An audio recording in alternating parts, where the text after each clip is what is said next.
Premier engineering institutions of the country, IITs, NITs ಇಂಥ ಜಾಗಗಳಲ್ಲಿ suicide ಮಾಡ್ಕೊಂಡಿರುವಂತ ಅಂಡರ್ ಗ್ರಾಜುಯೇಟ್ ಸ್ಟೂಡೆಂಟ್ಸ್ ಡೇಟಾ ತಗೊಂಡ್ರೆ majority of the students ಒಂದಲ್ಲ ಒಂದು ಕಮರ್ಷಿಯಲ್ ಕೋಚಿಂಗ್ ಇಕೋ ಸಿಸ್ಟಮ್ ಇಂದ ಬಂದಿರುವಂತವ್ರು. ಅಂದ್ರೆ ಫೀಲ್ಡ್ ಎಜುಕೇಶನ್ ಸಿಸ್ಟಮ್ ಅಲ್ಲಿ ನಾವಿದ್ದೀವಿ. ಶಿಕ್ಷಣ ವ್ಯವಸ್ಥೆಯ ಏನು ಉಪಯೋಗ ಆಗಿದೆ ಜೀವನಕ್ಕೆ, ಜನಗಳಿಗೆ ಅನ್ನೋದಕ್ಕೆ ಅಥವಾ ದೇಶಕ್ಕೆ ಏನು ಉಪಯೋಗ ಆಗಿದೆ ಅನ್ನೋದಕ್ಕೆ ಒಂದು ಸಮಗ್ರವಾದ ಸ್ಟಡಿ ಇಲ್ಲ. Intelligence is an overrated factor. ಇವಾಗಿನ ಮಕ್ಕಳೇ are in the most difficult stage in the history of humankind. But still middle class man ಒಬ್ಬ ಹುಡುಗ ಒಂದು ಮೆಡಿಕಲ್ ಸೀಟ್ ತಗೋಬೇಕು ಅಂತ ಆಸೆ ಪಟ್ಟವನಿಗೆ ಸಾಧ್ಯ ಇದೆಯಾ? ಈ ಒಂದು 25 ವರ್ಷ ಮುಂಚೆ ನಾವೆಲ್ಲ ಸ್ಕೂಲ್ಗೆ ಹೋಗುವಾಗ ಟ್ಯೂಷನ್ ಅವಶ್ಯಕತೆ ಯಾರಿಗಿರ್ತಿತ್ತು? ಯಾರು ಸರಿಯಾಗಿ ಓದೋದಿಲ್ಲ ಅಂತವ್ರು ಒಂದು ಸ್ವಲ್ಪ ಎಕ್ಸ್ಟ್ರಾ ಟ್ಯೂಷನ್ಗೆ ಅಂತ ಸೇರ್ಕೊಳ್ಳೋದು. ಇವಾಗ ಬುದ್ಧಿವಂತರು ಫಸ್ಟ್ ಹೋಗಿ ಸೇರ್ಕೊಳ್ತಾರೆ. ನ್ಯಾಷನಲ್ ಟೆಸ್ಟಿಂಗ್ ಏಜೆನ್ಸಿ ಒಂದು ಆಪ್ ಕ್ರಿಯೇಟ್ ಮಾಡಿದರೆ, chapter by chapter test, question banks ಇದೆ, ಟೆಸ್ಟ್ ಸೀರೀಸ್ ಇದೆ, ಆನ್ಲೈನ್ ತಗೊಬಹುದು ಪ್ರಾಕ್ಟೀಸ್ ಟೆಸ್ಟ್ಗೆ. ನಿಮ್ಗೆ ಯಾವ ಇನ್ಸ್ಟಿಟ್ಯೂಷನ್ ಮೆಟೀರಿಯಲ್ ಬೇಕು ಅವೆನ್ಯೂ ರೋಡ್ಗೆ ಹೋದ್ರೆ ಜೆರಾಕ್ಸ್ ಅಂಗಡಿಗಳಲ್ಲಿ ಸಿಗುತ್ತೆ. ಸೊ ಈ ಅಕಾಡೆಮಿಗೆ ಹೋಗೋರು ಅಥವಾ ಮನೇಲಿ ಕೂತ್ಕೊಂಡು ಪ್ರಿಪೇರ್ ಆಗೋರು ರೇಷಿಯೋ ಎಷ್ಟಿದೆ ಕ್ರ್ಯಾಕ್ ಮಾಡೋದ್ರಲ್ಲಿ? ತುಂಬಾ ಕಡಿಮೆ. ಮಕ್ಕಳು ಎಕ್ಸಾಮ್ ಪ್ರಿಪೇರ್ ಆಗ್ಬೇಕಾದ್ರೆ ಅಥವಾ ಓದ್ಬೇಕಾದ್ರೆ ಮೆಮೊರಿ ಪವರ್ ಇನ್ಕ್ರೀಸ್ ಆಗೋದಕ್ಕೆ ಯಾವ ಫುಡ್ಗಳ ನೆಸೆಸಿಟಿ ಇದೆ ಅಂತ ನಿಮ್ಗೆ ಅನ್ಸುತ್ತೆ? ಎಲಿಮಿನೇಟ್ ಮಾಡಬೇಕಾಗಿರೋದು 3: ಶುಗರ್, ಮೈದಾ, ಡೀಪ್ ಫ್ರೈಡ್ ಐಟಮ್ಸ್. ಇನ್ನು ಮುಂದಕ್ಕೆ ಯಾವುದೇ ಸೀರಿಯಸ್ ಪ್ರಿಪರೇಷನ್ ಮನಸ್ಸು ಗಟ್ಟಿ ಇಲ್ಲದೆ ಇರುವಂತ ವಿದ್ಯಾರ್ಥಿಗಳಿಗೆ ತಮ್ಮ ಮನೆಯಲ್ಲಿ ಕೂತ್ಕೊಂಡು ತಾವಾಗೆ ಮಾಡೋದಕ್ಕೆ ಸಾಧ್ಯನೇ ಇಲ್ಲ. ಸ್ಲೀಪ್ ಹೈಜೀನ್ ಸರಿಗಿರಬೇಕು, ಸರಿಯಾದ ಟೈಮ್ಗೆ ಮಲಗಬೇಕು, ಪ್ರತಿದಿನ ಅದೇ ಟೈಮಿಗೆ ಮಲಗಬೇಕು, ಹೇಳೋದು ಅದೇ ಟೈಮ್ ಇರಬೇಕು. Bhagavad Gita is the repository. ನಿಮಗೆ ಜೀವನಕ್ಕೆ ಯಾವ್ಯಾವ್ದಕ್ಕೆ ಏನೇನ್ ಬೇಕೋ ಎಲ್ಲ ಭಗವದ್ಗೀತೆನಲ್ಲಿದೆ. ನಾವು ಕೆಲಸ ಹೆಂಗ್ ಮಾಡಬೇಕು ಅಂತ. ಕರ್ಮಣ್ಯೇವಾಧಿಕಾರಸ್ಥೆ ಮಾ ಫಲೇಶು ಕದಾಚನ ಮಾ ಕರ್ಮ ಫಲಭೂತ ಹೇತುರ್ಭೂ ಮಾತೆ ಸಂಗೋಸ್ತ ಕರ್ಮಣಿ. ಫಲದ ಅಪೇಕ್ಷೆ ಇಲ್ಲದೆ ಕೆಲಸ ಮಾಡಬೇಕು. ಈಗ ಕೇಳಿ, ಇವಾಗಿನ ಮಕ್ಕಳಿಗೆ ನೀವು 10 ನಿಮಿಷ ಟೈಮ್ ಕೊಟ್ಟು 10 ವಿಷಯದ ಬಗ್ಗೆ ಮಾತಾಡು ಅಂದ್ರೆ ಮಾತಾಡ್ತಾರೆ. 10 ನಿಮಿಷ ಒಂದೇ ವಿಷಯ ಮಾತಾಡು ಅಂತ ಹೇಳಿ ಆಗೋದಿಲ್ಲ. ವಿದ್ಯಾರ್ಥಿಗಳ ಸಕ್ಸಸ್ ಅನ್ನ ಮುಂದೆ ಇಟ್ಕೊಂಡು ಮಾರ್ಕೆಟಿಂಗ್ ಮಾಡುವಂತ ಇನ್ಸ್ಟಿಟ್ಯೂಷನ್ಸ್ ಬಗ್ಗೆ ಹುಷಾರಾಗಿ. ನಿಮ್ಮ ಇನ್ಸ್ಟಿಟ್ಯೂಷನ್ಗೆ ರ್ಯಾಂಕ್ ತಂದ್ಕೊಡುವಂತ ಸ್ಟೂಡೆಂಟ್ಸ್ ರ್ಯಾಂಕರ್ಸ್, ಅದನ್ನ ತೋರಿಸ್ಕೊಂಡು ಮಿಕ್ದವ್ರ ಹತ್ರ ದುಡ್ಡಿಸ್ಕೊಂತಾರೆ. ಅವ್ರು ಬ್ಯಾಂಕರ್ಸ್, ಅವ್ರಿಗೇನ್ ರಿಸಲ್ಟ್ ಬರಲ್ಲ. ಕನಸುಗಳು ಇಲ್ದಲ್ಲೇ ಜೀವನ ಮಾಡುವಂತ ಸುಖವಾಗಿರ್ತಾನೆ. ಕನಸುಗಳನ್ನ ಸುಮ್ಮನೆ ಬಿತ್ಬಿಟ್ಟು ಅವನಿಗೆ ಅದನ್ನ ಸಾಕಾರ ಪಡಿಸ್ಕೊಳ್ಳೋದಕ್ಕೆ ಬೇಕಾಗಿರುವಂತ ಶಕ್ತಿ ಬರೋವರೆಗೂ ಅವನ ಜೊತೆಗೆ ನಿಲ್ಲೋ ಯೋಗ್ಯತೆ ನಿನಗಿಲ್ಲ ಅಂತಂದ್ರೆ ಅವನಲ್ಲಿ ಕನಸುಗಳನ್ನ ಬಿತ್ತಿದ್ದೇ ಮಹಾಪಾಪ. So motivational speakers are the worst sinners. ಒಬ್ಬ ವ್ಯಕ್ತಿ ಶಕ್ತಿಯಾಗಿ ಡೆವಲಪ್ ಆಗಬೇಕು ಅಂದ್ರೆ 3 ಅಂಶದ ಮೇಲೆ ಫೋಕಸ್ ಮಾಡಬೇಕು: ಅಭ್ಯಾಸಗಳು, ಧೋರಣೆಗಳು, ಮಾನಸಿಕತೆ, habits, attitudes, mindset. Success ಹೇಳ್ತಾರೆ, success is not about adding new things. ಹೊಸ ವಿಷಯಗಳನ್ನ ಆಡ್ ಮಾಡೋದಲ್ಲ, ಬೇಡದೇ ಇರೋ ವಿಷಯಗಳನ್ನ ಕಟ್ ಮಾಡೋದು.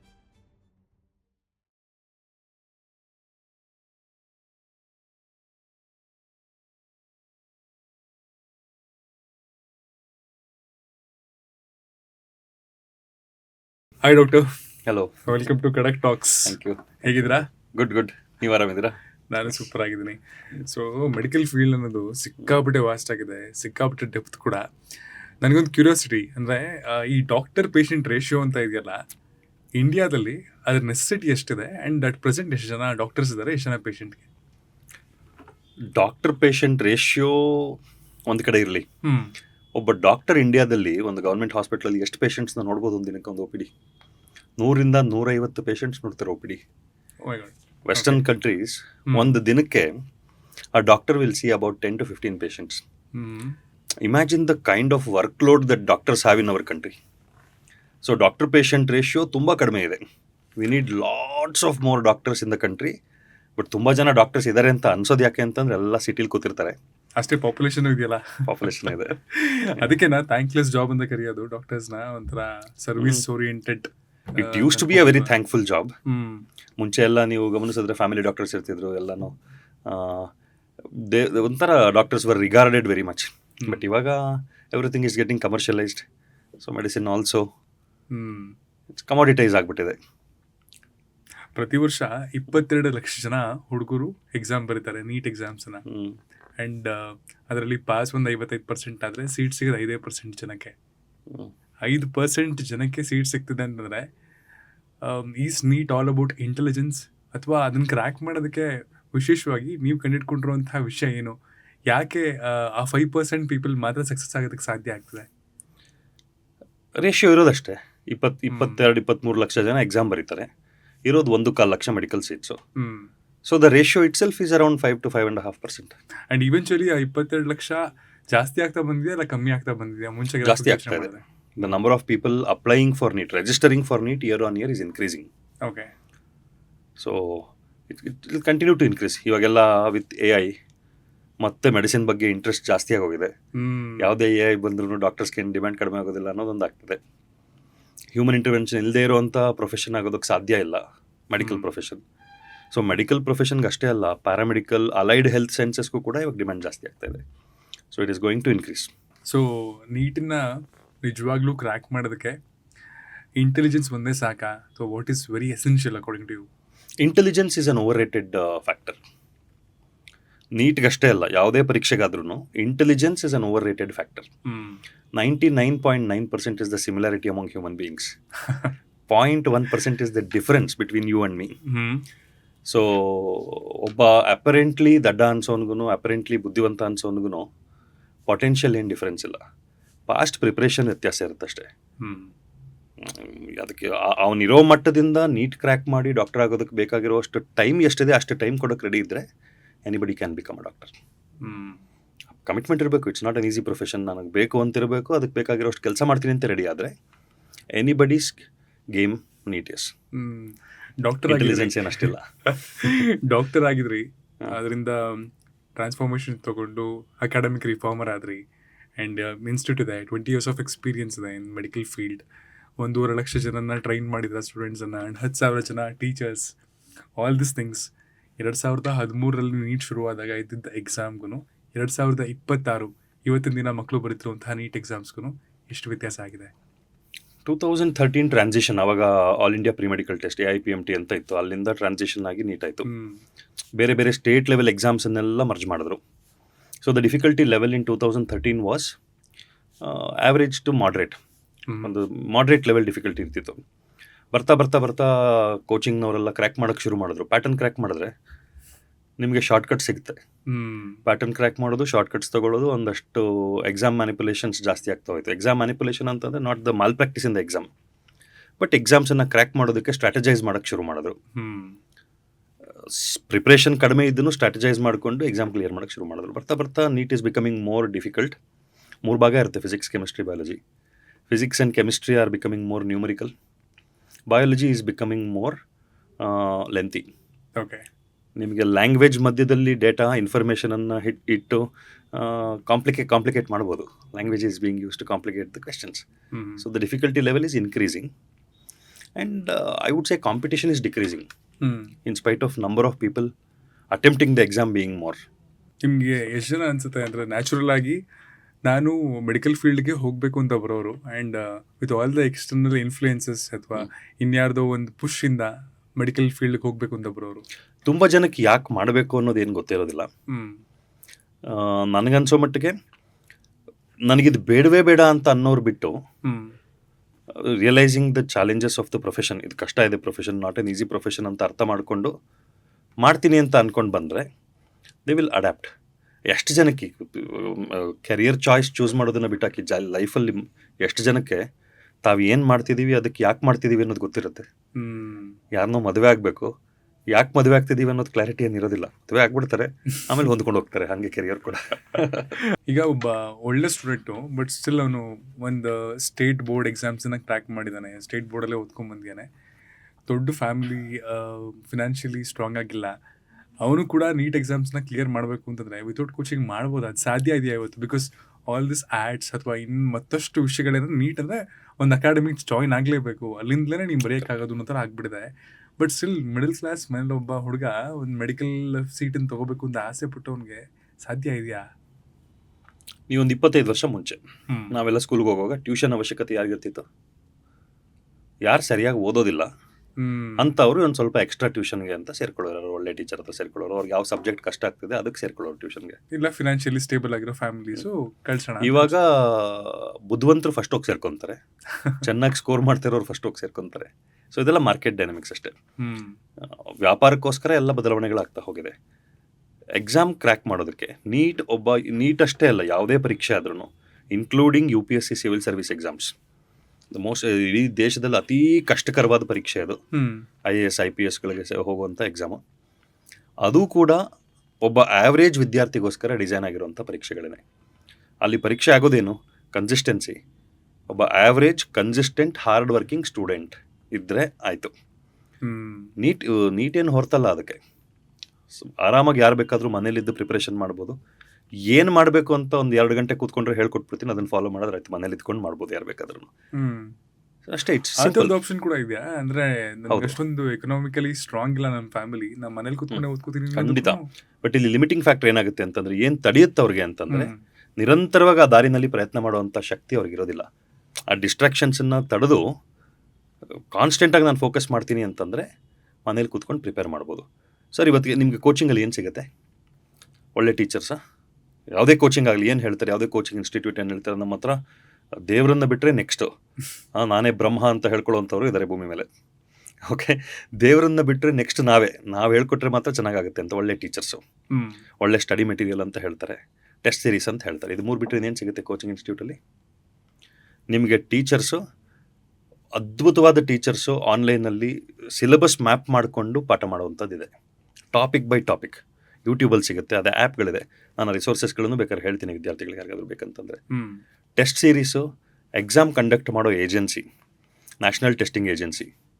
ನ್ಯಾಷನಲ್ ಟೆಸ್ಟಿಂಗ್ ಏಜೆನ್ಸಿ ಒಂದು ಆ್ಯಪ್ ಕ್ರಿಯೇಟ್ ಮಾಡಿದರೆ chapter by chapter tests, question banks ಇದೆ, ಟೆಸ್ಟ್ ಸೀರೀಸ್ ಇದೆ, ಆನ್ಲೈನ್ ತೊಗೊಳ್ಬೋದು ಪ್ರಾಕ್ಟೀಸ್ ಟೆಸ್ಟ್ಗೆ. 3ನೇದು ಮೆಟೀರಿಯಲ್ಸು ಯಥೇಚ್ಛವಾಗಿ ಬಿದ್ದಿದೆ.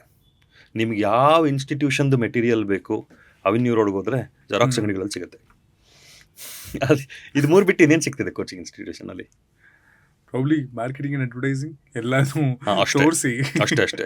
ಇದೇನಂದರೆ ಪರೀಕ್ಷೆ ನನ್ನ ಪ್ರಕಾರ ಕಡಲೆ ಬೀಜ. ಯಾರು ಬೇಕಾದರೂ ಹಲ್ಲಿದ್ದವನು ಕಚ್ಚಿ ತಿಂತೀನಿ ಅಂತಂದರೆ ತಿನ್ಬೋದು. ನಾನೇನು ಮಾಡ್ತೀನಿ, ಮಾರ್ಕೆಟಿಂಗ್ ಮಾಡ್ತೀನಿ. ಇದು ಕಡಲೆ ಬೀಜ ಅಲ್ಲ, ಬಂಡೆ. ಇದು ಈ ಬಂಡೆನ ಹೊಡಿಯೋಕ್ಕೆ ಬೇಕಾಗಿರೋ ಟೂಲ್ಸ್ ನನ್ನ ಹತ್ರ ಮಾತ್ರ ಇದೆ. ನಾನು ಹೊಡೆದು ಪುಡಿ ಮಾಡಿ ನಿನ್ನ ಬಾಯಿಗೆ ಹಾಕ್ತೀನಪ್ಪ, ನೀನು ನುಂಗೋದಷ್ಟೇ ಕೆಲಸ. ನಾನು ಇಷ್ಟೆಲ್ಲ ಮಾಡ್ತೀನಲ್ಲ, ಈ ಬಂಡೆನ ಹೊಡೆದು ಪುಡಿ ಮಾಡಿ ನಿನ್ನ ಬಾಯಿಗೆ ಹಾಕ್ತೀನಲ್ಲ, ಅದಕ್ಕೆ ದುಡ್ಡು ಖರ್ಚಾಗುತ್ತೆ, ದುಡ್ಡು ಕೊಡುವಂಥ. ನೋಡು, ನಾವು ತಿನ್ಸಿರೋ ಕಡಲೆ ಬೀಜ ತಿಂದವ್ರು ಹೆಂಗಿದ್ದಾರೆ, ಬಂಡೆ ಪುಡಿ ತಿಂದಿರೋರು ನೋಡಿ ಅವ್ರು ಸಕ್ಸಸ್ಫುಲ್ ಆಗಿದ್ದಾರೆ ಅಷ್ಟೇ. ಸೊ ಈ ಅಕಾಡೆಮಿಗೆ ಹೋಗೋರು ಅಥವಾ ಮನೇಲಿ ಕೂತ್ಕೊಂಡು ಪ್ರಿಪೇರ್ ಆಗೋರು ರೇಷಿಯೋ ಎಷ್ಟಿದೆ ಕ್ರ್ಯಾಕ್ ಮಾಡೋದ್ರಲ್ಲಿ? ತುಂಬ ಕಡಿಮೆ. ಯಾಕಂದರೆ ಇಲ್ಲಿ 3 ವಿಷಯ ಇದೆ ಸರ್.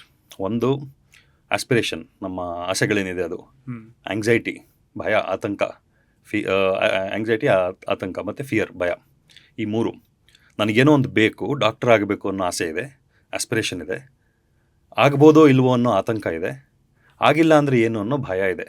ಈ 3ನ್ನು ಸರಿಯಾಗಿ ಮಿಕ್ಸ್ ಮಾಡಿ ಕುಡಿಸಿದ್ರೆ ಯಾರ ಹತ್ರ ಬೇಕಾದರೂ ಎಷ್ಟು ದುಡ್ಡು ಬೇಕಾದರೂ ಕೇಳ್ಬೋದು. ಇದೇ ಕೋಚಿಂಗ್ ಬಿಸ್ನೆಸ್ಸಿನ ಬೇಸ್ ಲೈನ್ ಸ್ಟ್ರಾಟಜಿ. ಬಟ್ ಈ ಸ್ಟ್ರಕ್ಚರ್ಡ್ ಎಜುಕೇಷನ್ ಪ್ಯಾಟರ್ನ್ ಇದೆಯಲ್ಲ, ಅಂದರೆ ರೆಸಿಡೆನ್ಷಿಯಲ್ ಟ್ರೈನಿಂಗ್ ಸೆಂಟರ್ಸಲ್ಲಿ ಕೂತ್ಕೊಂಡು ಮಕ್ಕಳು ಅಲ್ಲೇ ಕೂತ್ಕೊಂಡು ಓದೋದು, 2 ವರ್ಷ ಪ್ರಿಪೇರ್ ಆಗೋದು, ಆಮೇಲೆ ಎಕ್ಸಾಮ್ಸ್ ಕೊಡೋದು, ಅಥವಾ ಮನೆಯಲ್ಲೇ ಪ್ರಿಪೇರ್ ಆಗೋದು, ಇದು ಹೇಗೆ ಶುರುವಾಯಿತು? ಅಂದರೆ ನೀಟ್ ಎಕ್ಸಾಮ್ಸ್ಗಿಂತ ಮುಂಚೆ ಈ ಥರದ್ದೇನೂ ಇರಲಿಲ್ಲ. CET ಇತ್ತು, ಅವಾಗ ಮಾಮೂಲಿ ಬರೆಯೋದು, ಕೋಚಿಂಗ್ ಹೋಗೋರು ಬರೋರು. ಬಟ್ ರೆಸಿಡೆನ್ಷಿಯಲ್ ಟ್ರೈನಿಂಗ್ ಸೆಂಟರ್ಸ್ಗಳು ಬಂತು, ಅದರಿಂದ ಅದು ಇವತ್ತಿನ ದಿನ ದಂಧನೆ ಆಗೋಯಿತು. ಸೊ ಹೇಗೆ ಎವಾಲ್ವ್ ಆಗ್ತಾ ಬಂತು ಇದೆಲ್ಲ? ಮೊಬೈಲ್ ಇರಲಿಲ್ಲ ಮುಂಚೆ, 15-20 ವರ್ಷ ಮುಂಚೆ ಮೊಬೈಲ್ ಇರಲಿಲ್ಲ. ಮೊಬೈಲ್ ಬಂದಾಗ್ಲೂ ನಿಮಗೆ ಡೇಟಾ ಮತ್ತು ಕಾಲಿಂಗ್ ಸಪ್ರೇಟ್ ಇತ್ತು. ಸೊ ಕಾಲಿಂಗ್ ಮಾತ್ರ ಮಾಡ್ಬೋದಿತ್ತು. ಡೇಟಾ ಬೇಕು ಅಂತಂದರೆ ಕೊಂಡ್ಕೊಳ್ಬೋದಿತ್ತು. ಡೇಟಾ ಎಕ್ಸ್ಪೆನ್ಸಿವ್ ಇತ್ತು. ಇವಾಗ ಡೇಟಾ ಬೈ ಡಿಫಾಲ್ಟ್ ಸಿಗುತ್ತೆ. ಹಾಗಾಗಿ ಪ್ರತಿಯೊಬ್ಬರ ಹತ್ರನೂ ಮೊಬೈಲ್ ಅನ್ನೋದು ಇದ್ದೇ ಇದೆ. ಮಕ್ಕಳ ಕೈಯಲ್ಲಿ ನೀವು ಮೊಬೈಲ್ ಕೊಟ್ಟರೆ, ಕೀಪ್ಯಾಡ್ ಫೋನ್ ಕೊಟ್ಟರೆ ಬಿಸಾಕ್ತಾರೆ. ಸ್ಮಾರ್ಟ್ ಫೋನ್ ಕೊಡಬೇಕು. ಅದಕ್ಕೊಂದು ಸಿಮ್ ಹಾಕಿದ್ರೆ ಡೇಟಾ ಆಟೋಮೆಟಿಕಲಿ ಸಿಗುತ್ತೆ. ನಮ್ಮ ಇನ್ಸ್ಟಿಂಕ್ಟ್ಸ್ ಏನಿದೆ ಅದು ಡ್ರೈವ್ ಮಾಡುತ್ತೆ ನಮಗೇನು ಸುಲಭವಾಗಿ ಸಿಗುವಂಥದ್ದು, ಮನಸ್ಸನ್ನು ಉತ್ತೇಜನಗೊಳಿಸುವಂಥದ್ದು, ಉದ್ವೇಗಗೊಳಿಸುವಂಥದ್ದನ್ನು ಉದ್ರೇಕಗೊಳಿಸುವಂಥ ಕೆಲಸಗಳಿಗೆ ನ್ಯಾಚುರಲಿ ಅಟ್ರಾಕ್ಟ್ ಆಗುತ್ತೆ ಮನಸ್ಸು. ಉದ್ರೇಕ ಇವೆರಡನ್ನ ನ್ಯಾಚುರಲಿ ಅಟ್ರಾಕ್ಟ್ ಆಗುತ್ತೆ ಮನಸ್ಸು. ಅದು 2 ಯಥೇಚ್ಛವಾಗಿ ಸಿಗುತ್ತಲ್ಲ ನಿಮಗೆ ಫೋನಲ್ಲಿ. ಈ ಡಿಸ್ಟ್ರಾಕ್ಷನನ್ನು ಬಿಟ್ಟಿರೋದಕ್ಕೆ ಅಪ್ಪ ಅಮ್ಮನಿಗಾಗತ್ತಾ? ಇವತ್ತು ಮಕ್ಕಳು ಜಾಸ್ತಿ ಬಳಸ್ತಾ ಇದ್ದಾರೆ ಫೋನನ್ನು, ಅವ್ರ ಅಪ್ಪ ಅಮ್ಮ ಜಾಸ್ತಿ ಬಳಸ್ತಾ ಇದ್ದಾರೆ ಅಲ್ವಾ? ಇದು ನೋಡೋರು ಯೋಚನೆ ಮಾಡಬೇಕು. ಮಕ್ಕಳನ್ನ ಏನೋ ಮಾಡಬೇಡಿ ಅಂತ ಹೇಳ್ತಿದ್ದೀರಲ್ಲ, ಅದನ್ನ ನೀವು ಮಾಡ್ತಿದ್ದೀರೋ ಇಲ್ವೋ ಅನ್ನೋದನ್ನ ಸ್ವಲ್ಪ ವಿಚಾರ ಮಾಡಬೇಕು. ಹೇಳಿದನ್ನ ಕೇಳ್ಕಲಿಯೋದಕ್ಕಿಂತ ನೋಡ್ಕಲಿಯೋದಲ್ಲ. ಸೊ ಸಾಧ್ಯನೇ ಇಲ್ಲ. It feeds to the tendency of the human being. ಮನುಷ್ಯನ ಸ್ವಭಾವಕ್ಕೆ ಅದು ಫೀಡ್ ಮಾಡುತ್ತೆ, ಇನ್ಸ್ಟಿಂಕ್ಟಿಗೆ ಫೀಡ್ ಮಾಡುತ್ತೆ. ಸೊ ಇವತ್ತಿನ ಪರಿಸ್ಥಿತಿನಲ್ಲಿ, ಇವತ್ತಷ್ಟೇ ಅಲ್ಲ, ಇನ್ನು ಮುಂದಕ್ಕೆ, because mobile has become a part of daily life, ನಮ್ಮ ನಿತ್ಯದ ಜೀವನದ ಭಾಗ ಆಗೋಗ್ಬಿಟ್ಟಿದೆ ಮೊಬೈಲು. ಇನ್ನು ಮುಂದಕ್ಕೆ ಯಾವುದೇ ಸೀರಿಯಸ್ ಪ್ರಿಪ್ರೇಷನ್ ಮನಸ್ಸು ಗಟ್ಟಿ ಇಲ್ಲದೆ ಇರುವಂಥ ವಿದ್ಯಾರ್ಥಿಗಳಿಗೆ ತಮ್ಮ ಮನೆಯಲ್ಲಿ ಕೂತ್ಕೊಂಡು ತಾವಾಗೆ ಮಾಡೋದಕ್ಕೆ ಸಾಧ್ಯನೇ ಇಲ್ಲ.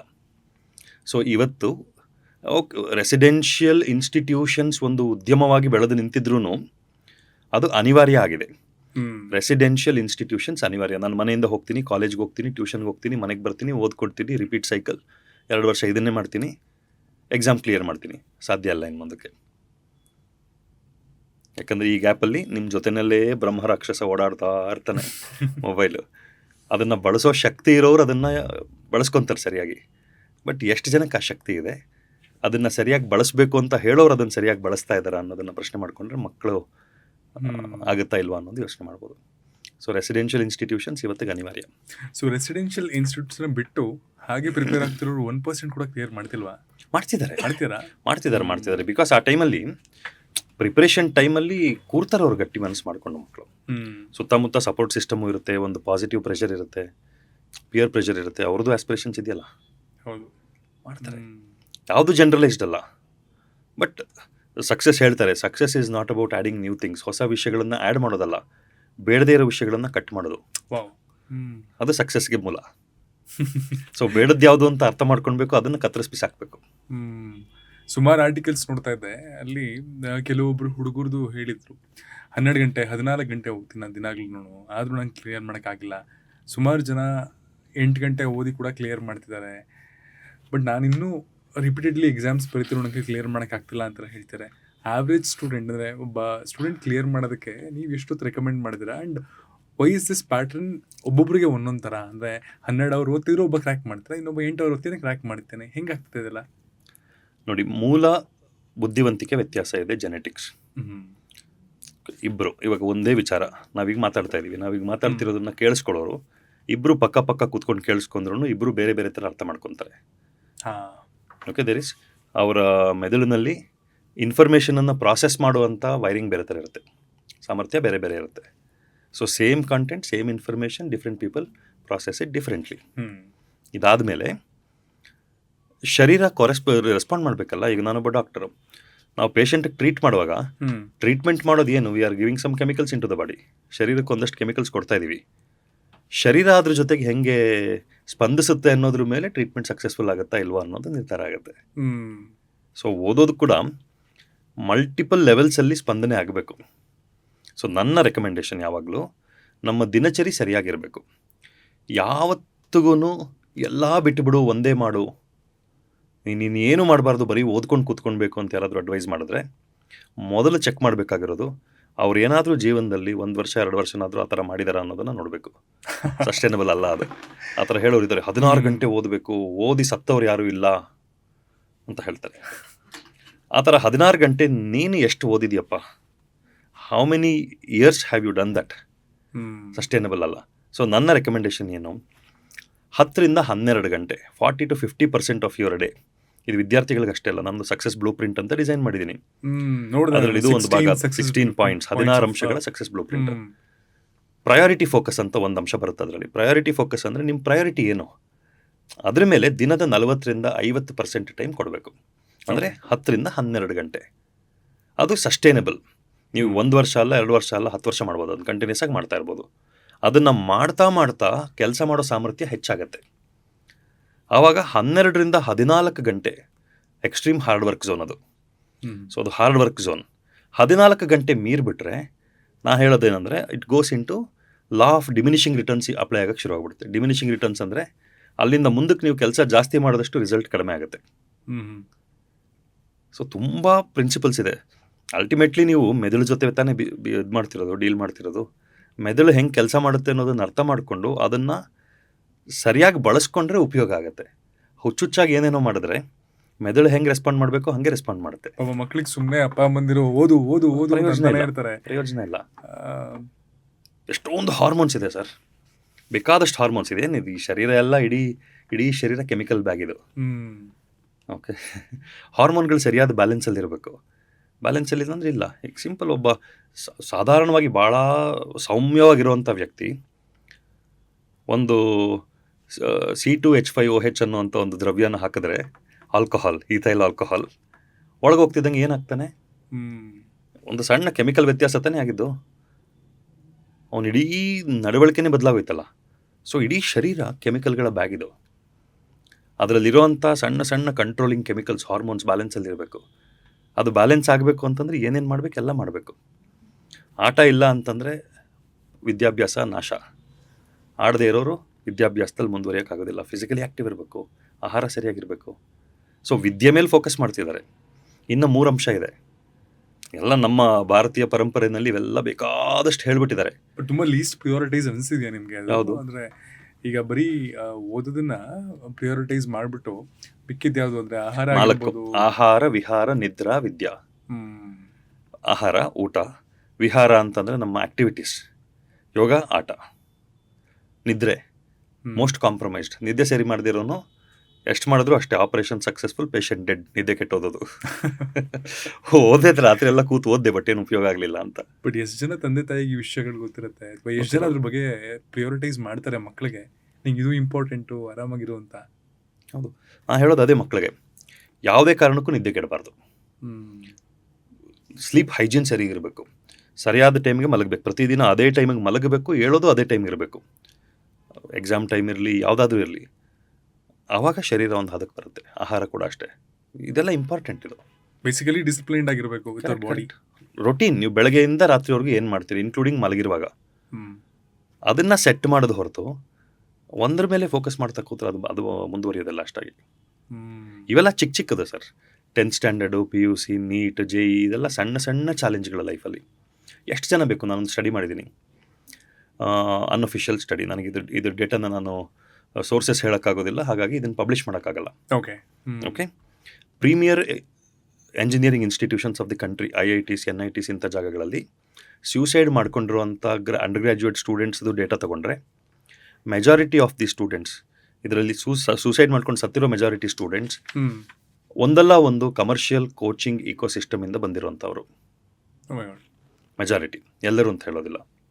ಏನಾಗ್ತಿದೆ ಗೊತ್ತಾ, ಈ ಕಮರ್ಷಿಯಲ್ ಕೋಚಿಂಗ್ ಇನ್ಸ್ಟಿಟ್ಯೂಷನ್ಸ್ ಈ ಬರೀ ಓದು ಶಾರ್ಟ್ಕಟ್ಟು, ಟಿಪ್ಸು, ಟ್ರಿಕ್ಸು ಅನ್ನೋಂಥ ಇಕೋಸಿಸ್ಟಮ್ ಒಳಗಡೆ ಬಂದಾಗ ಅಲ್ಲಿ ಅವರನ್ನು ಮೇಲೆ ಹತ್ತಿ ಕೂಡಿಸ್ಬಿಟ್ಟಿರ್ತಾರೆ. ಅಲ್ಲಿ IIT ಅಂತ ಇನ್ಸ್ಟಿಟ್ಯೂಷನ್ಸ್ಗೆ ಹೋದಾಗ ಕಲಿಸೋರು ಯಾರು ಇರೋದಿಲ್ಲ, ಅಂದರೆ ರಿಸರ್ಚ್ ಸೆಂಟ್ರಿಕ್ ಇನ್ಸ್ಟಿಟ್ಯೂಷನ್ಸ್ ಅದು. ನೀವಾಗೆ ರಿಸರ್ಚ್ ಮಾಡಿ ಕಲಿಬೇಕು. ಕಲಿಯೋದು ಹೆಂಗೆ ಅನ್ನೋದನ್ನೇ ಕಲ್ತಿರೋದಿಲ್ಲ ಅವನು. ಎಲ್ಲದನ್ನು ಸ್ಪೂನ್ ಫೀಡ್ ಮಾಡಿ ರಿಪೀಟ್ ಲರ್ನಿಂಗ್ ಮಾಡ್ಕೊಂಡು ಅಲ್ಲಿ ಬಂದುಬಿಟ್ಟಿರ್ತಾರೆ. ಇವಾಗ ಇಲ್ಲಿ ಇವನು so called topper is not able to adjust. ಅವ್ನಿಗೆ ಅದನ್ನು ಒಪ್ಕೊಳ್ಳೋಕ್ಕಾಗೋದಿಲ್ಲ. I am not the best ಅನ್ನೋದು ಅವ್ನಿಗೆ ಒಪ್ಪಕ್ಕಾಗಲ್ಲ. ಬಟ್ ಕಾನ್ಸ್ಟೆಂಟ್ಲಿ, ಬಿಕಾಸ್ ಅವ್ನು ಇದುವರೆಗೂ ಏನು ಮಾಡ್ಕೊಂಡು ಬಂದಿದ್ದಾನೆ ಅದಲ್ಲಿ ಉಪಯೋಗ ಆಗ್ತಾಯಿಲ್ಲ, ಅವ್ನ ಪರ್ಫಾರ್ಮೆನ್ಸ್ ಕಡಿಮೆ ಆಗ್ತಾ ಹೋಗುತ್ತೆ. ನಾನು ಬೆಸ್ಟ್ ಅಲ್ಲ ಅನ್ನೋದು ಅವ್ನಿಗೆ ಒಪ್ಪಕ್ಕಾಗೋದಿಲ್ಲ. ಸ್ಟ್ರೆಸ್ ಬಿಲ್ಡ್ ಆಗುತ್ತೆ. ಆ ಭ್ರಮೆಯಿಂದ ಆಚೆ ಬಂದು ರಿಯಾಲಿಟಿ ಅವನು ಅಡ್ಜಸ್ಟ್ ಆಗಲ್ಲ. ಯಾವುದೋ ಒಂದು moment of weakness, they commit suicide. ಅವ್ನು ಟಾಪರ್ ತಾನೆ, ಯಾಕೆ ಸತ್ತ? ಬೇಕಾದಷ್ಟು ಶ್ರೀಮಂತರು ಯಾಕೆ ಸಾಯ್ತಾರೆ ಸೂಸೈಡ್ ಮಾಡಿಕೊಂಡು? ಸಾಮಾನ್ಯವಾಗಿ ಜನಗಳು ಹೋರಾಟ ಮಾಡುವಂಥ ಯಾವುದೇ ಸಮಸ್ಯೆಗಳು ಅವ್ರು ಇಲ್ವಲ್ಲ ಅವ್ರಿಗೆ. Why are they dying? So priorities misplaced priorities ಜನಗಳಿಗೆ. ಸೊ ಇದು ಸ್ಟಡೀಸಲ್ಲಿ ಪ್ರಾಬ್ಲಮ್ ಇರೋದು. It is a small part of the bigger problem. ನಿಮ್ಗೆ ಅನ್ಸುತ್ತೆ ಅಂದರೆ ಫೇಲ್ಡ್ ಎಜುಕೇಷನ್ ಸಿಸ್ಟಮಲ್ಲಿ ನಾವಿದ್ದೀವಿ ಅಂತ ಅನ್ಸುತ್ತಾ? ಬಿಕಾಸ್ ಏನಕ್ಕೆ ಅಂದರೆ, ನಾನು ಹಿಂದೆ ಒಂದು ಪಾಡ್ಕಾಸ್ಟ್ ಮಾಡಿದ್ದೆ, ಎಜುಕೇಷನ್ ಸಿಸ್ಟಮ್ ತಯಾರು ಮಾಡ್ತಿರೋದು ಮಕ್ಕಳನ್ನ ಕ್ಲರ್ಕ್ ಆಗೋದಕ್ಕೆ, ಆಂಟ್ರಪ್ರಿನರ್ಸ್ ಆಗೋದಕ್ಕಲ್ಲ, ಅಥವಾ ನೀವು ಹೇಳೋದಕ್ಕೆ ಎಕ್ಸ್ಪ್ಲೋರ್ ಮಾಡೋದಕ್ಕಲ್ವೇ ಅಲ್ಲ. ಸೊ ಇದ್ರ ರೂಟ್ ಕಾಸ್ ಅಲ್ಲಿದೆ ಅಂತ ಅಂದಮೇಲೆ ಅದು ಸರಿ ಹೋಗೋದಕ್ಕೆ, ಈಗ ನಾನು ಪ್ರಾಬಬ್ಲಿ ನಾನು ಸ್ಕೂಲ್ ಓದಬೇಕಾದ್ರೂ ಇಂಡಿಯಾ ವಾಸ್ ಡೆವಲಪಿಂಗ್ ಕಂಟ್ರಿ ನಾನು ಓದಿರ್ತೀನಿ, ಅಥವಾ ಸೋಷಿಯಲ್ ಸ್ಟಡೀಸಲ್ಲಿ ಸೇಮ್ ಓದಿರ್ತೀನಿ, ನೀವು ಅದನ್ನೇ ಓದಿರ್ತಾರೆ, ಇವಾಗ ಬರ್ತಿರೋ ಮಕ್ಕಳು ಅದನ್ನೇ ಓದಿರ್ತಾರೆ. ಬಟ್ ಅಪ್ಡೇಟ್ ಆಗ್ತಿದ್ದಂಗೆ ಯಾವುದೋ ಅಪ್ಡೇಷನ್ ಬರ್ತಿಲ್ಲ ಅಂತ. ಏನು ಅಪ್ಡೇಟ್ ಆಗಿದ್ದೀವಿ ಅಲ್ಲ, ಎಜುಕೇಷನ್ ಸಿಸ್ಟಮ್ ಪೋಸ್ಟ್ ಇಂಡಿಪೆಂಡೆನ್ಸ್ 80 ವರ್ಷ ಆಯಿತು ನಾವು ಇಂಡಿಪೆಂಡೆಂಟ್ ಆಗಿ. ಓಕೆ, ಶಿಕ್ಷಣ ಸಕ್ಸಸ್ಫುಲ್ ಆಗಿದೆ ಅನ್ನೋದಕ್ಕೆ ಏನು ಎವಿಡೆನ್ಸ್ ಇದೆ ನಿಮಗೆ? ನಾನು ಹುಡುಕಿದ್ದೀನಿ, ಇದನ್ನು ನೋಡೋರು ಯಾರಾದರೂ ನನಗೆ ಅದನ್ನು ಶೇರ್ ಮಾಡ್ಬೋದು. ಏನಾದರೂ ರಿಸರ್ಚ್ ಸ್ಟಡೀಸ್ ಇದೆಯಾ ನಮ್ಮ ಎಜುಕೇಷನ್ ಸಿಸ್ಟಮ್ ಯಾವ ಮಟ್ಟಕ್ಕೆ ಉಪಯೋಗ ಆಗಿದೆ ಜನಕ್ಕೆ ಅಂತ ಹುಡುಕಿದ್ರೆ, there are no comprehensive studies on the effectiveness of education system. ಶಿಕ್ಷಣ ವ್ಯವಸ್ಥೆಯ ಉಪಯುಕ್ತತೆ ಏನಿದೆ ಜನಗಳಿಗೆ, ಏನು ಉಪಯೋಗ ಆಗಿದೆ ಜೀವನಕ್ಕೆ ಜನಗಳಿಗೆ ಅನ್ನೋದಕ್ಕೆ, ಅಥವಾ ದೇಶಕ್ಕೆ ಏನು ಉಪಯೋಗ ಆಗಿದೆ ಅನ್ನೋದಕ್ಕೆ ಒಂದು ಸಮಗ್ರವಾದ ಸ್ಟಡಿ ಇಲ್ಲ. ಅಂದರೆ ನಾವು ಸಣ್ಣ ಕೆಲಸಗಳು ಮಾಡುವಾಗಲೇ ನಾವು ಮಾಡಿದ್ದು ಸರಿ ಇದೆಯೋ ಇಲ್ವೋ ಅನ್ನೋದನ್ನು ನಾವು ವ್ಯಾಲಿಡೇಟ್ ಮಾಡೋದಕ್ಕೆ ಒಂದಷ್ಟು ಏನಾದರೂ ಪ್ಯಾರಾಮೀಟರ್ಸ್ ಇಟ್ಕೊಂಡು ಚೆಕ್ ಮಾಡ್ತೀವಿ. ಎಷ್ಟು ಆರೋಗ್ಯನ್ಸ್ ಇರಬೇಕು ನಮ್ಮ ವ್ಯವಸ್ಥೆ ಒಳಗಡೆ. ನಮ್ಮ ಬೇಸಿಕ್ ಎಜುಕೇಷನ್ ಸಿಸ್ಟಮ್ ಜನಗಳ ಜೀವನನ ಬದಲಾಯಿಸಿದೆಯೋ ಇಲ್ವೋ ಅನ್ನೋದಕ್ಕೆ ಒಂದು ಕಾಂಪ್ರಹೆನ್ಸಿವ್ ಸ್ಟಡಿ ಮಾಡಿಲ್ಲ. ಸ್ವಾತಂತ್ರ್ಯ ಬಂದಾಗ ಬಿಡಿ ಇಲ್ಲಿಟ್ರಸಿ ಇತ್ತು ಅಂತ ಅಂದ್ಕೊಳ್ಳೋಣ. 80 ವರ್ಷ ಆಯ್ತಲ್ಲ, ಈ ಕಳೆದ 80 ವರ್ಷದಲ್ಲಿ 20 ವರ್ಷಕ್ಕೆ ಒಂದು ಜನರೇಷನ್ ಲೆಕ್ಕ. ಸೊ ಕಳೆದ 80 ವರ್ಷದಲ್ಲಿ 4 ಜನರೇಷನ್ ಬಂದಿದೆ. ಆ 4ರಲ್ಲಿ ಕನಿಷ್ಠ 3 ಜನರೇಷನ್ ಆದ್ರೂ ಮೆಜಾರಿಟಿ ಜನಗಳು ಶಾಲೆಗೆ ಹೋಗಿದ್ದಾರೆ ತಾನೆ. ಯಾಕೆ ರಸ್ತೆ ಮೇಲೆ ಉಗಿತಾರೆ? ಶಾಲೆ ಅಥವಾ ನಮ್ಮ ಶಿಕ್ಷಣ ವ್ಯವಸ್ಥೆ ಜನಗಳಿಗೆ ಸಮಾಜದಲ್ಲಿ ಹೆಂಗೆ ನಡ್ಕೊಳ್ಬೇಕು ಅನ್ನೋದನ್ನು ಕಲಿಸಿಲ್ಲ ಅಂತಂದ್ರೆ ಇನ್ನೆಲ್ಲಿ ಸಕ್ಸಸ್ಫುಲ್ ಆಗಿದ್ದೀವಿ? ಇದು ಒಂದೇ ನನಗೆ ಕ್ಲಾರಿಟಿ ಇರೋದು. We have an absolutely failed education system.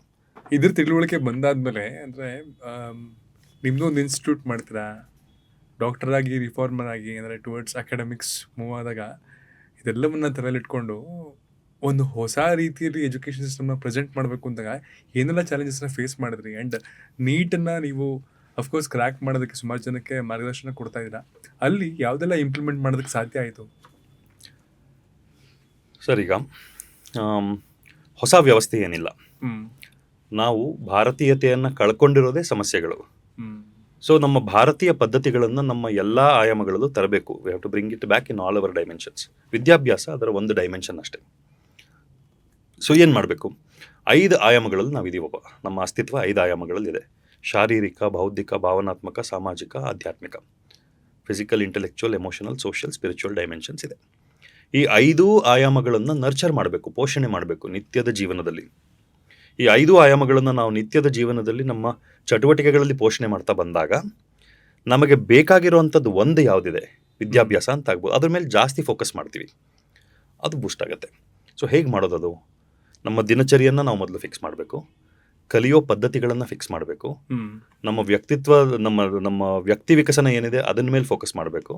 ಇನ್ನು ನಮ್ಮ ಟಾರ್ಗೆಟ್ ಏನಿದೆ ಅದನ್ನು ಚಾಲೆಂಜನ್ನು ನಾವು ಟ್ಯಾಕಲ್ ಮಾಡೋದಕ್ಕೆ ಏನು ಮಾಡಬೇಕು, ಅದ್ರ ಮೇಲೆ ಫೋಕಸ್ ಮಾಡಬೇಕು. ಸೊ 4 ಡೈಮೆನ್ಷನ್ಸಲ್ಲಿ ವ್ಯವಸ್ಥೆ ಕಟ್ಟೋದು ನಾನು.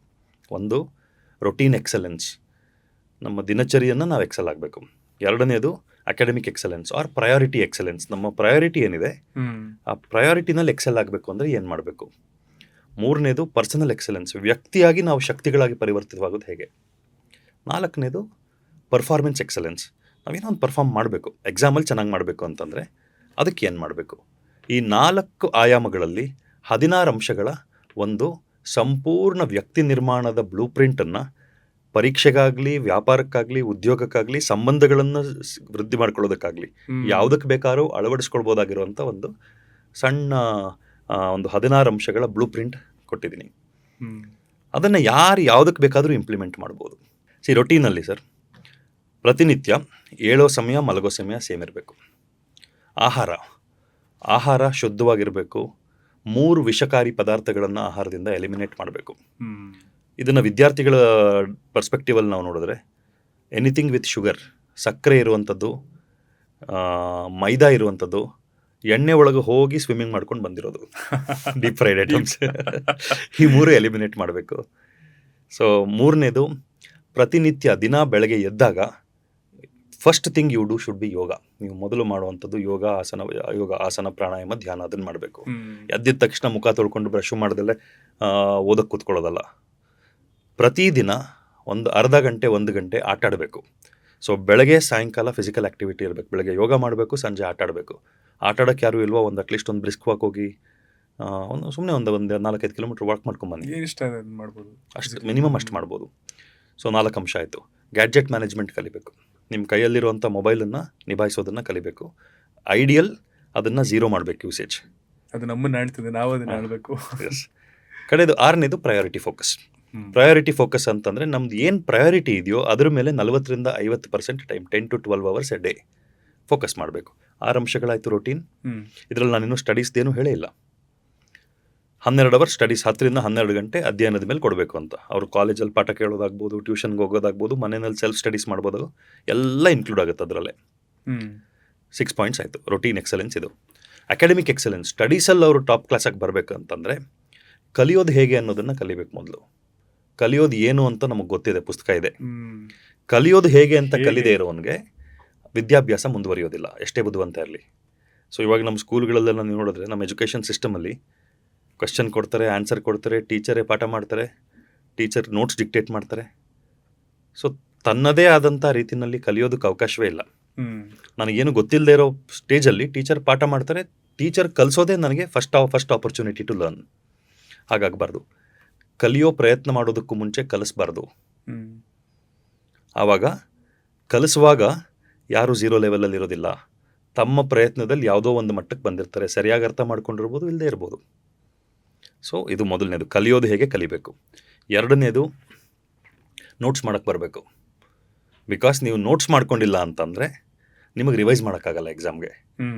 ನೋಟ್ಸನ್ನು ಬೇರೆಯವ್ರದ್ದು ತೊಗೊಳ್ಬಾರ್ದು. ಟೀಚರ್ ಕೊಡೋದು ನೋಟ್ಸ್ ನಿಮ್ಮ ನೋಟ್ಸ್ ಆಗೋದಿಲ್ಲ. Notes is an expression of your understanding. ನೀವೇನು ಅರ್ಥ ಮಾಡ್ಕೊಂಡಿದ್ದೀರೋ ಅದನ್ನು ನೀವು ಮತ್ತೆ ನೆನಪು ಮಾಡ್ಕೊಳ್ಳೋದಕ್ಕೆ ಬೇಕಾಗಿರುವಂಥ ಒಂದು ರೆಫರೆನ್ಸ್ ಅದು ನೋಟ್ಸು. ಸೊ ನಿಮ್ಮ ಅರ್ಥದ ಪ್ರಕಾರ ನಿಮ್ಮ ಭಾಷೆನಲ್ಲಿ ಇರಬೇಕದು. ಬೇರೆಯವ್ರು ಕೊಟ್ಟಿದ್ದು ನಿಮ್ಗೆ ಉಪಯೋಗ ಆಗಿ ಇನ್ನೊಂದು ಟೆಕ್ಸ್ಟ್ ಬುಕ್ ಆಯ್ತು ಅಷ್ಟೇ, badly return text book. Okay, ಮೂರನೇದು, ಎಲ್ಲ ಕಲ್ತ್ಬಿಡ್ತೀನಿ ಆಮೇಲೆ ರಿವಿಷನ್ ಮಾಡ್ತೀನಿ, ಹಾಗಾಗಲ್ಲ. ಅದು ಪ್ರತಿನಿತ್ಯ ರಿವಿಷನ್ ಮಾಡಬೇಕು. ಈ ವ್ಯಾಕ್ಸಿನೇಷನ್ ಇದ್ದಂಗೆ ರಿವಿಷನ್, ಮೆಮೊರಿ ಕನ್ಸಾಲಿಡೇಷನ್ ವ್ಯಾಕ್ಸಿನ್ ಥರ. ವ್ಯಾಕ್ಸಿನೇಷನ್ ಒಂದು ಡೋಸ್ ತೊಗೊಂಡ್ರಿ, ಆಮೇಲೆ ಯಾವಾಗಲೂ ಇಷ್ಟ ಬಂದಾಗ ಇನ್ನೊಂದು ಡೋಸ್ ತೊಗೊಂಡ್ರೆ ಏನು ಉಪಯೋಗ, ಏನಿಲ್ಲ. ಆ ಟೈಮಿಗೆ ಸರಿಯಾಗಿ ಬೂಸ್ಟರ್ ಡೋಸ್ ತೊಗೊಳ್ಬೇಕು. ಆ ಥರ ಇವತ್ತೇನೋ ಕಲ್ತ್ರೆ 7ರಿಂದ 10 ದಿನಗಳ ಒಳಗಾಗಿ ಅದನ್ನು ನಾನು ಮತ್ತೆ ರಿವೈಸ್ ಮಾಡಬೇಕು. ಈ ಥರ 6ರಿಂದ 8 ಸೈಕಲ್ ಆಗಬೇಕು.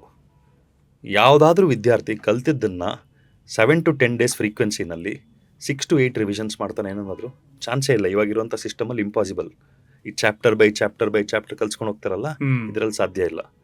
ಹೇಗೆ ಸಾಧ್ಯ ಹೇಳ್ತೀನಿ ಆಮೇಲೆ ಹೋಗೋದ್ರು ಮತ್ತೆ. That is a part of the training ಇದು. ಓಕೆ. ಸೊ ಕಲಿಯೋದು ಹೇಗೆ ಕಲಿಬೇಕು, ನೋಟ್ಸ್ ಮಾಡೋದನ್ನು ಕಲಿಬೇಕು. Revision should be a daily thing. 40-60 40% of the time for new learning on A daily basis.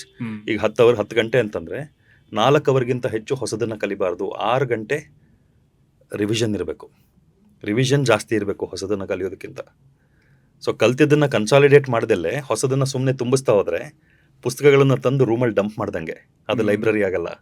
Organise ಮಾಡಿದಾಗ ಲೈಬ್ರರಿ ಆರ್ಗನೈಸ್ ಮಾಡಬೇಕು, ಇಂಡೆಕ್ಸ್ ಮಾಡಬೇಕು, ತಲೆ ಲೈಬ್ರರಿ ಇದ್ದಂಗೆ. ಸುಮ್ಮನೆ ಡಂಪ್ ಮಾಡೋದ್ರಿಂದ ಪ್ರಯೋಜನ ಇಲ್ಲ. ಇದು 4 ಅಂಶ ಆಯಿತು, 3 ಆಯಿತು. ಇನ್ನು 4ನೇದು, ಪರೀಕ್ಷೆಗಳನ್ನು ತಗೊಳ್ಳೋದು. ಇದು ಹೆಂಗೆ, ನಾನು ದಿನಾ ರೋಡಲ್ಲಿ ಪ್ರಾಕ್ಟೀಸ್ ಮಾಡಿ ಸ್ಟೇಡಿಯಮಲ್ಲೂ ಕ್ರಿಕೆಟ್ ಆಡೋಕ್ಕಾಗತ್ತಾ? ನಾನು ಆಡೋ ಕಂಡೀಷನ್ ಹೆಂಗಿರುತ್ತೋ ಅದೇ ಥರದ ಕಂಡೀಷನ್ಸಲ್ಲಿ ಪ್ರಾಕ್ಟೀಸ್ ಮಾಡಬೇಕು. ಸೊ ನಾವು ತಗೊಳ್ಳೋವಂಥ ಪರೀಕ್ಷೆಗಳು, ಮಕ್ಕಳು ಏನು ಮಾಡ್ತಾರೆ, ವರ್ಷ ಪೂರ್ತಿ 1 ಚಾಪ್ಟರ್ 2 ಚಾಪ್ಟರ್ ಟೆಸ್ಟ್ಗಳು ತೊಗೊಳ್ತಾ ಹೋಗ್ತಾರೆ. ಕಡೆಗೆ ಎಕ್ಸಾಮ್ಗಿಂತ ಮುಂಚೆ ಫುಲ್ ಸಿಲೆಬಸ್ 1-2 ಟೆಸ್ಟ್ ತೊಗೊಂಡು ಎಕ್ಸಾಮ್ಗೆ ಹೋಗ್ತಾರೆ. ವರ್ಷ ಪೂರ್ತಿ ಬೀದಿ ಮೇಲಾಡಿ 2 ದಿನ ಮ್ಯಾಚ್ಗಿಂತ 2 ದಿನ ಮುಂಚೆ ಸ್ಟೇಡಿಯಮಲ್ಲಿ ಪ್ರಾಕ್ಟೀಸ್ ಮಾಡಿ ಮ್ಯಾಚ್ಗೆ ಹೋದಂಗೆ. ಹಂಗಾಗಲ್ಲ. So assessment should be true assessment, it should not be a fake assessment. Okay. 5ನೇದು, ಪರೀಕ್ಷೆಗೆ ಮುಂಚೆ ತಯಾರಿ ಮಾಡಬಾರ್ದು, ಪರೀಕ್ಷೆ ಆದಮೇಲೆ ತಯಾರಿ ಮಾಡಬೇಕು ಪ್ರಾಕ್ಟೀಸಲ್ಲಿ. ಇದೇನಿದೆ ಹಿಂಗೆ ನಮಗೆಲ್ಲರೂ ಹೇಳ್ತಾರಲ್ಲ, ಚೆನ್ನಾಗಿ ತಯಾರಿ ಮಾಡಿ ಎಕ್ಸಾಮ್ ತಗೋ ಅಂತ, ಪ್ರಾಕ್ಟೀಸ್ ಟೆಸ್ಟು. ಅವಾಗ ಏನಾಗ್ತಾಯಿದೆ, ಇವತ್ತು ಟೆಸ್ಟ್ ಇದೆ ಅಂತಂದರೆ 2 ದಿನ ಮುಂಚೆಯಿಂದ ಕೂತ್ಕೊಂಡು ಚೆನ್ನಾಗಿ ಆ ಟೆಸ್ಟಿಗೆ ಕೊಟ್ಟಿರೋ ಸಿಲೆಬಸ್ಸನ್ನು ಬಾಯ್ಪಾಠ ಮಾಡ್ತಾರೆ. ಅದ್ರ ಮೇಲೆ ಟೆಸ್ಟ್ ಬರೀತಾರೆ, ಅದನ್ನು ಬಿಸಾಕ್ತಾರೆ, ನೆಕ್ಸ್ಟ್ ಟೆಸ್ಟ್ಗೆ ಹೋಗ್ತಾರೆ. ಟೆಸ್ಟ್ ಟು ಟೆಸ್ಟ್ ಹೋಗ್ತಾ ಇದ್ದಾರೆ. ಯಾವುದೇ ಟೆಸ್ಟನ್ನು ನೀವು ಶಾರ್ಟ್ ಟರ್ಮ್ ಮೆಮೊರಿ ಆಧಾರದ ಮೇಲೆ ತೊಗೊಳ್ಬಾರ್ದು. ಟೆಸ್ಟ್ ಮುಗಿದ ಮೇಲೆ ಒಂದೊಂದು ಕ್ವೆಶ್ಚನ್ಗೆ 2-3ರಷ್ಟು ಟೈಮ್ ಕೊಟ್ಟು ರಿವಿಸಿಟ್ ಮಾಡಿ ಅದ್ರ ಸುತ್ತಮುತ್ತ ಇರೋ ಕಾನ್ಸೆಪ್ಟ್ಸ್ನೆಲ್ಲ ಕಲಿಬೇಕು. There is huge science. ಇದ್ರ ಹಿಂದೆ ಎಲ್ಲ ಸಾಕಷ್ಟು ವಿಜ್ಞಾನ ಇದೆ. ಮನಸ್ಸು ಹೆಂಗೆ ಕೆಲಸ ಮಾಡುತ್ತೆ, ಲರ್ನಿಂಗ್ ಹೆಂಗಾಗುತ್ತೆ, ಮೆಮೊರಿ ಹೆಂಗೆ ಕನ್ಸಾಲಿಡೇಟ್ ಆಗುತ್ತೆ, ಇಂಟೆಲಿಜೆನ್ಸ್ ಹೆಂಗೆ ಡೆವಲಪ್ ಆಗುತ್ತೆ, ಇದು ಎಲ್ಲದರ ಒಟ್ಟು ಒಂಥರ ಸಿಂಥಸೈಸ್ಡ್ ಫಾರ್ಮ್ ಇದು ನಾನು ಕೊಡೋವಂಥ ಸ್ಟ್ರಾಟಜೀಸು. 5 ಅಂಶ ಆಯಿತು, 11 ಆಗೋಯ್ತು. ಇನ್ನು ಪರ್ಸನಲ್ ಎಕ್ಸಲೆನ್ಸ್, ಒಬ್ಬ ವ್ಯಕ್ತಿ ಶಕ್ತಿಯಾಗಿ ಡೆವಲಪ್ ಆಗಬೇಕು ಅಂದರೆ 3 ಅಂಶದ ಮೇಲೆ ಫೋಕಸ್ ಮಾಡಬೇಕು. ಅಭ್ಯಾಸಗಳು, ಧೋರಣೆಗಳು, ಮಾನಸಿಕತೆ, ಹ್ಯಾಬಿಟ್ಸ್, ಆ್ಯಟಿಟ್ಯೂಡ್ಸ್, ಮೈಂಡ್ಸೆಟ್. ಪರ್ಫಾರ್ಮೆನ್ಸ್ ಚೆನ್ನಾಗಾಗಬೇಕು. ಪರ್ಫಾರ್ಮೆನ್ಸ್ ಎಕ್ಸಲೆನ್ಸ್ ಅಂದರೆ 2 ಪಾಯಿಂಟು. ಪ್ರಿಪ್ರೇಷನ್ ಯಾವಾಗಲೂ ಒಂದು ಆ್ಯಕ್ಷನ್ ಪ್ಲ್ಯಾನ್ ಪ್ರಕಾರ ನಡಿಬೇಕು. ಚಾಲೆಂಜನ್ನು ಟ್ಯಾಕಲ್ ಮಾಡೋದಕ್ಕೆ ಸ್ಟ್ರಾಟಜಿ ಇರಬೇಕು. ಸೊ ನೀವು ನೀಟ್ ಪ್ರಿಪ್ರೇಷನ್ ಮಾಡ್ತೀರಾ ಅಂದರೆ ಒಂದು ಆ್ಯಕ್ಷನ್ ಪ್ಲ್ಯಾನ್ ಪ್ರಕಾರ ಪ್ರಿಪೇರ್ ಮಾಡಬೇಕು. ಎಕ್ಸಾಮನ್ನು ಟ್ಯಾಕಲ್ ಮಾಡೋದಕ್ಕೆ ನಿಮ್ಮ ಪ್ರಾಕ್ಟೀಸ್ ಟೆಸ್ಟ್ಗಳಲ್ಲೂ ಕೂಡ ಸ್ಟ್ರಾಟಜಿ ಡೆವಲಪ್ ಮಾಡ್ಕೊಳ್ಬೇಕು. 16 ಪಾಯಿಂಟ್ಸ್. ಇದನ್ನು ಬಿಸ್ನೆಸ್ಗೆ ಅಪ್ಲೈ ಮಾಡಬೇಕು ಅಂದರೆ ಅದನ್ನು ಅಡಾಪ್ಟ್ ಮಾಡ್ಬೋದು. ಹಂಗೆ this is the 16 point formula success blue print. ನೀವು ಸಕ್ಸಸ್ ಬ್ಲೂ ಪ್ರಿಂಟ್ ಅಂತ ಮಾಡಿರೋದು ಎಜುಕೇಷನ್ಗೆ ಬೇಕಾದ್ರೂ ಹಾಕೋಬೋದು, ಬಿಸ್ನೆಸ್ಗೆ ಬೇಕಾದ್ರೂ ಹಾಕೋಬೋದು. ವೆರಿ ಜನರಲೈಸ್ಡ್ ಆಗಿದೆ. ನೀವು ತುಂಬ ಜನ ಸ್ಟೂಡೆಂಟ್ಸ್ ನೋಡಿರ್ತೀರ. ಈ ಟಾಪರ್ಸ್ ಮೈಂಡ್ಸೆಟ್ಗೂ ಆವ್ರೇಜ್ ಒಬ್ಬ ಸ್ಟೂಡೆಂಟ್ ಮೈಂಡ್ಸೆಟ್ಗೂ ಏನು ಡಿಫ್ರೆನ್ಸ್ ಕಾಣ್ತೀರಾ ನೀವು? ಬಿಕಾಸ್ ಏನಕ್ಕೆ ಅಂದರೆ ಅದ್ರ ಬಗ್ಗೆ ತುಂಬ ಸ್ಟಡಿ ಇದೆ. ಟಾಪರ್ಸ್ ಮೈಂಡ್ಸೆಟ್ ಬುಕ್ಸ್ ಇದೆ, ಎಲ್ಲನೂ ಇದೆ. ಬಟ್ ನೀವು ನೇರವಾಗಿ ನೋಡೋದ್ರಿಂದ ಕೇಳ್ತಾ ಇದ್ದೀನಿ, ಟಾಪರ್ ಮೈಂಡ್ಸೆಟ್ ಮತ್ತು ಆವ್ರೇಜ್ ಸ್ಟೂಡೆಂಟ್ದು ಮೈಂಡ್ಸೆಟ್ ತುಂಬ ಡಿಫ್ರೆನ್ಸ್ ಇದೆಯಾ? ಮೈಂಡ್ಸೆಟ್ ಒಂಥರ ನಮ್ಮ ಲೈಫ್ಗೆ ಆಪ್ರೇಟಿಂಗ್ ಸಿಸ್ಟಮ್ ಇದ್ದಂಗೆ, ನಮ್ಗೆ ಅದೇ ಡೈರೆಕ್ಷನಲ್ಲಿ ಹೇಳ್ಕೊಂಡು ಹೋಗುತ್ತೆ. ನಾನು 3 ಮೈಂಡ್ಸೆಟ್ ಹೇಳ್ತೀನಿ. ಹೈ ಪರ್ಫಾರ್ಮರ್ಸ್ದು ಈ 3 ಮೈಂಡ್ಸೆಟ್ ಇದೆ. ಭಗವದ್ಗೀತೆ 3 ಶ್ಲೋಕ ಇದೆ. Okay, Bhagavad Gita is the repository. ನಿಮಗೆ ಜೀವನಕ್ಕೆ ಯಾವ್ಯಾವುದಕ್ಕೆ ಏನೇನು ಬೇಕೋ ಎಲ್ಲ ಭಗವದ್ಗೀತೆನಲ್ಲಿದೆ. ಒಂದು, ನಾವು ಕೆಲಸ ಹೆಂಗೆ ಮಾಡಬೇಕು ಅಂತ. ಕರ್ಮಣ್ಯೇವಾಧಿಕಾರಸ್ತೆ ಮಾ ಫಲೇಶು ಕದಾಚನ ಮಾ ಕರ್ಮಫಲಭೂತ ಹೇತುರ್ಭೂ ಮಾತೆ ಸಂಗೋಸ್ತ್ವ ಕರ್ಮಣಿ. ಫಲದ ಅಪೇಕ್ಷೆ ಇಲ್ಲದೆ ಕೆಲಸ ಮಾಡಬೇಕು. ಅಂದರೆ ಸ್ಟೂಡೆಂಟ್ಸಿಗೆ ಟಾಪರ್ಸ್ ಮೈಂಡ್ಸೆಟ್. ಟಾಪರ್ಸ್ ಅಂತಂದರೆ ನಾನು ಈ 10th 12th ನೀಟ್ ಜೆ ಇದನ್ನಂತ ಅಂದ್ಕೊಳ್ಳೋದಿಲ್ಲ, ಹೈ ಅಚೀವರ್ಸ್ ಅಂತ ಹೇಳೋಣ. ಅದು ಇನ್ನು ತುಂಬ ಜೀವನ ಮುಂದಕ್ಕೆ ಹೋಗಬೇಕು, ಅವ್ರನ್ನ ನಿಜವಾಗ್ಲೂ ಸಕ್ಸಸ್ಫುಲ್ ಪೀಪಲ್ ಅಥವಾ ಹೈ ಅಚೀವರ್ಸ್ ಅಂತ ಕನ್ಸಿಡರ್ ಮಾಡಬೇಕಂತಂದರೆ ಇದಿರುತ್ತೆ ಅವರಲ್ಲಿ. ಔಟ್ಕಮ್ ಎಗ್ನಾಸ್ಟಿಕ್ ಪ್ರಾಸೆಸ್ ಸೆಂಟ್ರಿಸಮ್ ಅಂತ ಹೇಳ್ಬೋದು, ಮೈಂಡ್ಸೆಟ್ ಅಂತ ನಾವು ಈ ನಮ್ಮ ಇಂಗ್ಲೀಷ್ ಪ್ರೇಮಿಗಳಿಗೆ ಹೇಳಬೇಕು ಅಂತಂದರೆ ಔಟ್ಕಮ್ ಎಗ್ನಾಸ್ಟಿಕ್ ಪ್ರಾಸೆಸ್ ಸೆಂಟ್ರಿಸಮ್ ಫಸ್ಟ್ ಮೈಂಡ್ಸೆಟ್. ಕರ್ಮಣ್ಯೇವಾಧಿಕಾರಸ್ತೆ. ಫಲ ಏನಾಗುತ್ತೆ ಯೋಚನೆ ಮಾಡಬೇಡಪ್ಪ, ನೀನು ಮಾಡೋ ಕೆಲಸ ಪ್ರತಿದಿನ ಮಾಡು ಅಷ್ಟೇ. ಎರಡನೇದು, ಮಾಡೋದು ಎಲ್ಲದನ್ನು ಶ್ರದ್ಧೆಯಿಂದ ಮಾಡುವಂಥ ಮೈಂಡ್ಸೆಟ್ ಇರುತ್ತೆ. So high performers are not like ಒಂದ್ರನ್ನು ಶ್ರದ್ಧೆಯಿಂದ ಮಾಡ್ತೀನಿ ಇನ್ನೊಂದೇನಿಲ್ಲ, ಅವ್ರು ಏನೇ ಮಾಡಿದ್ರು ಶ್ರದ್ಧೆಯಿಂದ ಮಾಡ್ತಾರೆ. ನೀವು ಹೇಳ್ಬೋದು ಅವನು ತುಂಬ ಬುದ್ಧಿವಂತ, ಅವನು ರೂಮ್ ನೀಟಾಗಿ ಇಟ್ಕೊಳ್ಳೋದಿಲ್ಲ ಅವನು ಅಂತ, ಅವನು ಅದ್ರ ಮೇಲೆ ಫೋಕಸ್ ಮಾಡ್ತಾ ಇಲ್ಲ. ಬಟ್ ಅವ್ನು ರೂಮ್ ಕ್ಲೀನ್ ಮಾಡಿದ್ರೆ ಅವನಿಗಿಂತ ಚೆನ್ನಾಗಿ ಯಾರು ಕ್ಲೀನ್ ಮಾಡಲ್ಲ.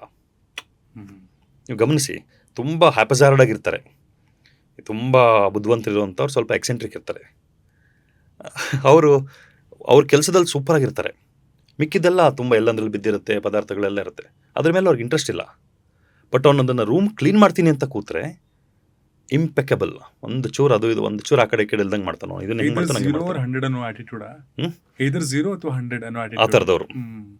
ಸೊ ಶ್ರದ್ಧಾವಾನ್ ಲಭತೆ ಜ್ಞಾನಂ ತತ್ಪರ ಸಂಯತೇಂದ್ರಿಯ ಜ್ಞಾನಂ ಲಬ್ಧ್ವಾ ಪರಾಂ ಶಾಂತಿ ಮಚೇರೇಣಾದಿ ಗಚ್ಚತಿ.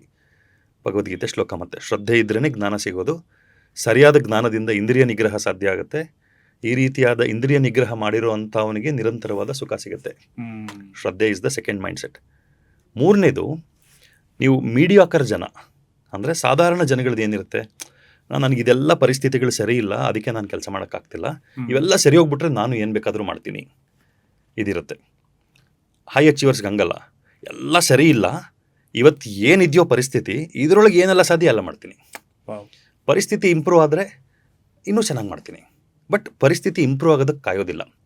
ಉದ್ಧರೇದ ಆತ್ಮನಾತ್ಮಾನಂ ನ ಆತ್ಮಾನಂ ಅವಸಾದಯೇತ್ ಆತ್ಮೈವ ಆತ್ಮನೋ ಬಂಧು ಆತ್ಮೈವ ರಿಪುರಾತ್ಮನಃ. ನಿನ್ನನ್ನು ನೀನೇ ಉದ್ಧಾರ ಮಾಡ್ಕೊಳ್ಬೇಕು, ಅದು ಸರಿ ಇಲ್ಲ ಇದು ಸರಿ ಇಲ್ಲ ಅಂತ ನೀನು ಬೈಕೊಂಡ್ಬೇಡ, ನಿನಗೆ ನೀನೇ ಶತ್ರು, ನಿನಗೆ ನೀನೇ ಮಿತ್ರ. ಇದೇ 3 ಮೈಂಡ್ಸೆಟ್. ಈ 3 ನೀವು ಇವಾಗ ನಾನು ಹೇಳಿದ್ನೆಲ್ಲ, ಯಾರಾದರೂ ಹೈ ಅಚೀವರ್ಸ್ನ ನೋಡಿ, ಈ 3 ಇರುತ್ತೆ ಅವರಲ್ಲಿ. ಸೊ ಪರ್ಸನಲ್ ಎಕ್ಸಲೆನ್ಸ್ ಏನು ಹೇಳಿದೆ, ಹ್ಯಾಬಿಟ್ಸ್, ಆ್ಯಟಿಟ್ಯೂಡ್, ಮೈಂಡ್ಸೆಟ್ ಭಾಗ ಇದು 3.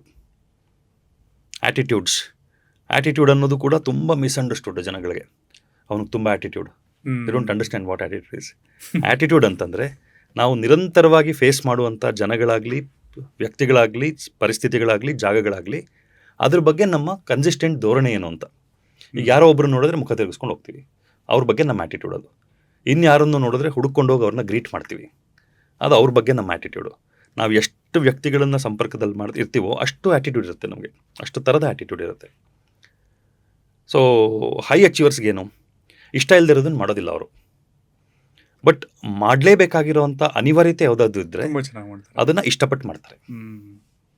ಮೀಡಿಯಾಕರ್ ಜನ ಏನು, ಇಷ್ಟ ಇಲ್ಲದೆ ಇರೋದನ್ನು ಬಿಡಕ್ಕೆ ಶಕ್ತಿ ಇರೋದಿಲ್ಲ, ಇಷ್ಟ ಇಲ್ಲದೆ ಇರೋದನ್ನು ಗೊಣಗಾಡ್ಕೊಂಡು ಅರ್ಧಂಬರ್ಧ ಮಾಡ್ತಾರೆ. ಇಷ್ಟು ಮೀಡಿಯೋಕರ್ ಜನಗಳು ಎಲ್ಲದರಲ್ಲೂ ಇದೇ ಪ್ರಾಬ್ಲಮ್ ಆಗಾದ್ರೆ ಇದೇ ಪ್ರಾಬ್ಲಮ್ ಅಷ್ಟೇ. ಎಲ್ಲದಕ್ಕೂ ಒಂದು ಕಾರಣ ಹುಡುಕ್ತೀವಿ, ಬ್ಲೇಮ್ ಮಾಡೋದು. ನನ್ನ ಸಮಸ್ಯೆಗಳು ಯಾವುದಕ್ಕೂ ನಾನು ಕಾರಣ ಅಲ್ಲ, ಪರಿಸ್ಥಿತಿ ಕಾರಣ. ಇದು ಮೀಡಿಯಾಕರ್ ಜನ. ಹೈ ಅಚೀವರ್ಸ್, ಪರಿಸ್ಥಿತಿ ಏನು ಬೇಕಾದರೂ ಇರಲಿ, ನನ್ನ ಕೈಲಾದಷ್ಟು ನಾನು ರಿಪೇರಿ ಮಾಡ್ತೀನಿ. ಸ್ಟೂಡೆಂಟ್ಸಲ್ಲೂ ಇದು ಕಾಣ್ಬೋದು. High achievers, I wouldn't say toppers, high achievers ನಾನು ಬೇಕಾದಷ್ಟು ನೋಡಿದ್ದೀನಿ. 90-95% ತೊಗೊಂಡು ಎಕ್ಸಾಮ್ ಟಾಪರ್ಸ್ ಇರ್ತಾರೆ, ಬಟ್ ಈ ಕ್ವಾಲಿಟೀಸ್ ಇರೋದಿಲ್ಲ. 65-70% ಇರುತ್ತೆ, 70-75-80% ಮಾಡಿರ್ತಾರೆ, ಬಟ್ ಈ ಕ್ವಾಲಿಟೀಸ್ ಇರುತ್ತೆ, ಈ ಮೈಂಡ್ಸೆಟ್ ಇರುತ್ತೆ. ನಾನೇನು ಹೇಳೋದಿಲ್ಲ ಅವ್ರಿಗೆ, ಐ ಡೋಂಟ್ ಪ್ರೆಡಿಕ್ಟ್, ಅವ್ರ ಮುಂದೆ ಏನು ಹೇಳೋದಿಲ್ಲ, ಅಬ್ಸರ್ವ್ ಮಾಡ್ತೀನಿ. ಇವೆಂಚುಲಿ ಆ 90-95% ತೊಗೊಂಡಿರೋನು ಒಂದು ಸಾಧಾರಣ ಉದ್ಯೋಗಿಯಾಗಿ ಕೆಲಸ ಮಾಡ್ತಿರ್ತಾನೆ. ಇವನು 60-65% ಅವನು ಸರಿಯಾದ ಮೈಂಡ್ಸೆಟ್ ಇರುವಂಥವನು ಒಂದು ಉದ್ಯಮ ಕಟ್ಬಿಟ್ಟಿರ್ತಾನೆ. ತುಂಬ ಎಕ್ಸಾಂಪಲ್ಸ್ ನೋಡಿದ್ರೆ ಬೇಕಾದಷ್ಟಿದೆ, ನೀವು ನೋಡ್ಬೋದು. ಎಷ್ಟು ಜನ ಹೇಳ್ತಾರೆ, ಸಚಿನ್ ತೆಂಡೂಲ್ಕರ್ ಎಕ್ಸಾಂಪಲ್ ತೊಗೊತಾರಲ್ಲ, ಓದೋಕ್ಕೆ ಇಷ್ಟ ಇಲ್ಲದೆ ಇರೋ ಸ್ಟೂಡೆಂಟ್ಸು, ತೆಂಡೂಲ್ಕರ್ ಏನು ಸ್ಕೂಲ್ಗೆ ಓದ್ನಾ ಅಂತ ಹೇಳ್ತಾರೆ. ತೆಂಡೂಲ್ಕರ್ ಮಿಕ್ಕಿದ ಲೈಫ್ ನೋಡಪ್ಪ, ಬೆಳಗ್ಗೆ 4 ಗಂಟೆಗೆದ್ದು ರಾತ್ರಿ 10 ಗಂಟೆವರೆಗೂ ಫೀಲ್ಡಲ್ಲಿ practice. First one to get on to the field, last one to get out of practice, in spite of being a genius. ನೀನು ಕೆಲಸ ತಪ್ಪಿಸ್ಕೊಳ್ಳೋಕ್ಕೆ ಸಚಿನ್ ತೆಂಡೂಲ್ಕರ್ ಎಕ್ಸಾಂಪಲ್ ತಗೊಂತೀಯ ಅಷ್ಟೇ ಅಲ್ವಾ, ಎಸ್ಕೇಪಿಸಮ್ ಅದು. ಸೊ ಇದು ವ್ಯತ್ಯಾಸ.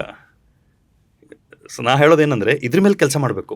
ನೀವು ಓದ್ತಿದ್ದೀರೋ ಕಡಿಮೆ ಓದ್ತಿದ್ದೀರೋ, ಜಾಸ್ತಿ ಓದ್ತಿದ್ದೀರೋ, ಮಾರ್ಕ್ಸ್ ಜಾಸ್ತಿ ಬರ್ತಿದೆಯೋ ಕಡಿಮೆ ಬರ್ತಿದೆಯೋ, ಅದ್ರ ಮೇಲೆ ಕೆಲಸ ಮಾಡ್ತಾ ಇರಿ, keep working on that. But constant ಪ್ರಯತ್ನ, ತನ್ನನ್ನು ತಾನು ವ್ಯಕ್ತಿಯಾಗಿ ಇಂಪ್ರೂವ್ ಮಾಡ್ಕೊಳ್ಳೋಕ್ಕಾದ್ರೆ ಮಾಡೋ ಕೆಲಸ ಆಟೋಮೆಟಿಕಲಿ ನಿಧಾನಕ್ಕೆ ಇಂಪ್ರೂವ್ ಆಗುತ್ತೆ. ಆ್ಯಂಡ್ ಈಗ ಮೆಡಿಕಲ್ ಓದಿಸ್ಬೇಕು ನಾನು ಅಂದ್ಕೊಳ್ಳುವಂತಹ ಪೇರೆಂಟ್ಸ್ಗೆ, ಅಥವಾ ಒಂದು ಪುಟ್ಟ ಹುಡುಗನಲ್ಲಿ ಹುಟ್ಟುತ್ತಲ್ಲ ಕನಸು, ನಾನು ಒಬ್ಬ ಡಾಕ್ಟರ್ ಆಗಬೇಕು ಅಂತ, ಅವನಿಗೆ ಎಕ್ಸ್ಪೋಸ್ ಆಗದೆ ಈ ಮೆಡಿಕಲ್ ಸೀಟಿನ ದಂಧೆ ಒಂದು ಕ್ಲಿಯರ್ ಮಾಡಲಿಲ್ಲ ಅಂತಂದರೆ ಪಾಪ ಎಕ್ಸಾಮ್ಸ್ನ, ಇನ್ನೊಂದು ಎಕ್ಸಾಮ್ಸ್ ಕ್ಲಿಯರ್ ಮಾಡೋದಕ್ಕಿಂತ ಮುಂಚೆ ಅಕಾಡೆಮಿಕ್ಸ್ಗಳ ಪ್ರೆಷರು ಅಥವಾ ಅದ್ರದ್ದೊಂದು ದಂಧೆ, ಫಿನಾನ್ಷಿಯಲಿ ತುಂಬ ಜಾಸ್ತಿ ದುಡ್ಡು ಕೊಟ್ಟು ಸೇರ್ಕೋಬೇಕು, ಅಫೋರ್ಡ್ ಮಾಡೋಕ್ಕಾಗಲ್ಲ ಕೆಲವೊಂದ್ಸಲಿ, ಅಲ್ಲೇ ಸ್ವಲ್ಪ ಕಾನ್ಫಿಡೆನ್ಸ್ ಶಿಂಕ್ ಆಗಿಬಿಡುತ್ತೆ. ಇದೆಲ್ಲದ್ರ ಮಧ್ಯೆನೂ ಕೂಡ ಒಂದು ಹುಡುಗ ಈ ಕನಸನ್ನು ಕಟ್ಕೊಂಡಿರ್ತಾನಲ್ಲ, ಅವನನ್ನು ಮಿಸ್ಗೈಡ್ ಮಾಡೋದೇ ಸುಮಾರು ವಿಷಯಗಳಿದೆ. ಯಾವ ಥರ ಕೆಲವೊಂದು ಅಕಾಡೆಮಿಕಲ್ ಸೆಂಟರ್ಸ್ಗಳು ಹೇಳುತ್ತೆ AIR ranking, all India ranking ನಮ್ಮಲ್ಲಿ ಇಷ್ಟು ಜನ ಇದ್ದಾರೆ, ಇವ್ರಿದ್ದಾರೆ 8ನೇ ರ್ಯಾಂಕ್ ಅವನಿದ್ದಾನೆ, 6ನೇ ರ್ಯಾಂಕ್ ಅವನಿದ್ದಾನೆ ಅಂತ 5,000 ಸ್ಟೂಡೆಂಟ್ಸ್ ಓದಿರ್ತಾರಲ್ಲಿ, 2 ಲಕ್ಷ ಜನ. ಹಾಂ, ನೀವು ಏನು ರೆಫರೆನ್ಸ್ಗಳು ತೊಗೊತಾ ಇದ್ದೀರಾ, ಮಿನಿಮಮ್ 1.5-2 ಲಕ್ಷ ಜನ ಇರ್ತಾರೆ. 60% ಸಕ್ಸಸ್ ರೇಟ್ ಅಂತೆಲ್ಲ ಅಂತಾರೆ. ಬಟ್ ಒಳಗಡೆ ನಿಜವಾಗ್ಲೂ ನೋಡಿದ್ರೆ ಇಟ್ ಈಸ್ ನಾಟ್ ಈವನ್ 5%. ಯಾಕೆ ಇಷ್ಟು ಈ ಥರ ಕೆಟ್ಟದಾಗಿ ಮಾರ್ಕೆಟಿಂಗ್ ಮಾಡ್ತಿದ್ದಾರೆ, ಯಾಕೆ ಈ ಥರ ಅಡ್ವರ್ಟೈಸ್ ಆಗ್ತಿದೆ? ಆಲ್ಮೋಸ್ಟ್ ಎಲ್ಲ ಥರದ ಅಕಾಡೆಮಿಕ್ಸ್ ನೋಡಿದ್ರು ಈ ಫಾಲ್ಸ್ ಅಡ್ವರ್ಟೈಸ್ಮೆಂಟ್ಸ್ ತುಂಬ ಆಗ್ತದೆ. ಆ್ಯಂಡ್ ಆ ಸ್ಕ್ಯಾಮ್ಗೆ ಸುಮಾರು ಜನ ಮಕ್ಕಳು, ಅವ್ರ ಪೇರೆಂಟ್ಸ್ ಎಲ್ಲ ಒಳಗಾಗ್ತಿದ್ದಾರೆ. ಇದು ಯಾವಾಗ ಶುರುವಾಗಿದ್ದು? Why is this being circulated everywhere? Business sir. Basic necessities ಏನಿದೆ ಅದು ಎಲ್ಲರೂ, ನೀವು ಈಗ ಒಂದು ಬಿಸ್ನೆಸ್ ಅಂತಂದರೆ ಒಂದು ಪ್ರಾಡಕ್ಟ್ ಅಂತ ಅಂದ್ಕೊಳ್ಳಿ, ಅದರ ನೀಡ್ ಪರ್ಸೆಪ್ಷನನ್ನು ಕ್ರಿಯೇಟ್ ಮಾಡಬೇಕು ನೀವು ಮೊದಲು. ಅದು ಬೇಕು ನನಗೆ ಅಂತ ಜನಗಳ ಮನಸ್ಸಲ್ಲಿ ಕೂಡಿಸ್ಬೇಕು. ಅದು ಬೇಕು ಅಂತ ಅಂದ್ಕೊಳ್ಳೋರಿಗೆ ನನ್ನ ಹತ್ರ ಇರೋ ಪ್ರಾಡಕ್ಟ್ ಬೆಸ್ಟು ಅಂತ ಹೇಳಬೇಕು. 2 ಸ್ಟೇಜಸ್ ಇದೆ ಒಂದು ವ್ಯಾಪಾರದಲ್ಲಿ. ನೀವೇನಾದರೂ ಮಾರಾಟ ಮಾಡಬೇಕು ಅಂತಂದರೆ, ಎಜುಕೇಷನಲ್ಲಿ ನೀವು ನೀಡ್ ಪರ್ಸೆಪ್ಷನ್ ಕ್ರಿಯೇಟ್ ಮಾಡೋದೇ ಬೇಕಿಲ್ವೇ? ಇದು ಬೇಕು ನಿನಗೆ ಅಂತ ಹೇಳೋ ಅವಶ್ಯಕತೆ ಇಲ್ಲ, ನಾನು ಇದರಲ್ಲಿ ಬೆಸ್ಟು ಅಂತ ಹೇಳಬೇಕು. ಕರೆಕ್ಟಾ? ಸೊ ನೀವು ಗಮನಿಸಿ, ಎಜುಕೇಷನಲ್ ಇನ್ಸ್ಟಿಟ್ಯೂಷನ್ಸ್, ಕಮರ್ಷಿಯಲ್ ಎಜುಕೇಷನಲ್ ಇನ್ಸ್ಟಿಟ್ಯೂಷನ್ಸಲ್ಲಿ ಬೆಸ್ಟ್ ಮಾರ್ಕೆಟಿಂಗ್ ಬ್ರೈನ್ಸ್ ಇದ್ದಾವೆ, best sales brains, best branding brains. ವ್ಯಾಪಾರ ಮಾಡೋದಕ್ಕೆ ಏನೆಲ್ಲ ಬೆಸ್ಟ್ ರಿಸೋರ್ಸಸ್ ಬೇಕೋ ಎಲ್ಲ ಈ ಕಮರ್ಷಿಯಲ್ ಕೋಚಿಂಗ್ ಇನ್ಸ್ಟಿಟ್ಯೂಷನ್ಸಲ್ಲಿದ್ದಾವೆ. ಯಾವ ಅಪ್ಪ ಅಮ್ಮ ತಮ್ಮ ಮಕ್ಕಳು ವಿದ್ಯಾಭ್ಯಾಸಕ್ಕೋಸ್ಕರ ಖರ್ಚು ಮಾಡೋದಕ್ಕೆ ನಾನು ರೆಡಿ ಇಲ್ಲ ಅಂತ ಹೇಳ್ತಾರೆ?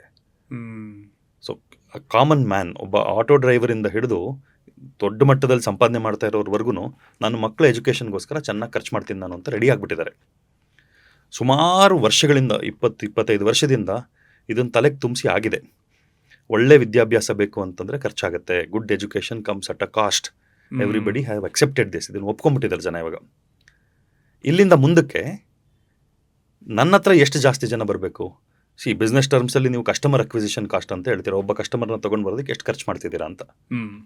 ಓಕೆ, ಸ್ಟ್ರಾಟಜೀಸ್ ಯೂಸ್ ಮಾಡ್ತೀರಾ. ನಾನು ನನ್ನ ಮಗನ್ನ ಸೇರಿಸ್ಬೇಕಪ್ಪ ಎಲ್ಲೋ ಒಂದು ಕಡೆ, ನನ್ನ ಮಗಳನ್ನೆಲ್ಲೋ ಒಂದು ಕಡೆ ಸೇರಿಸ್ಬೇಕು.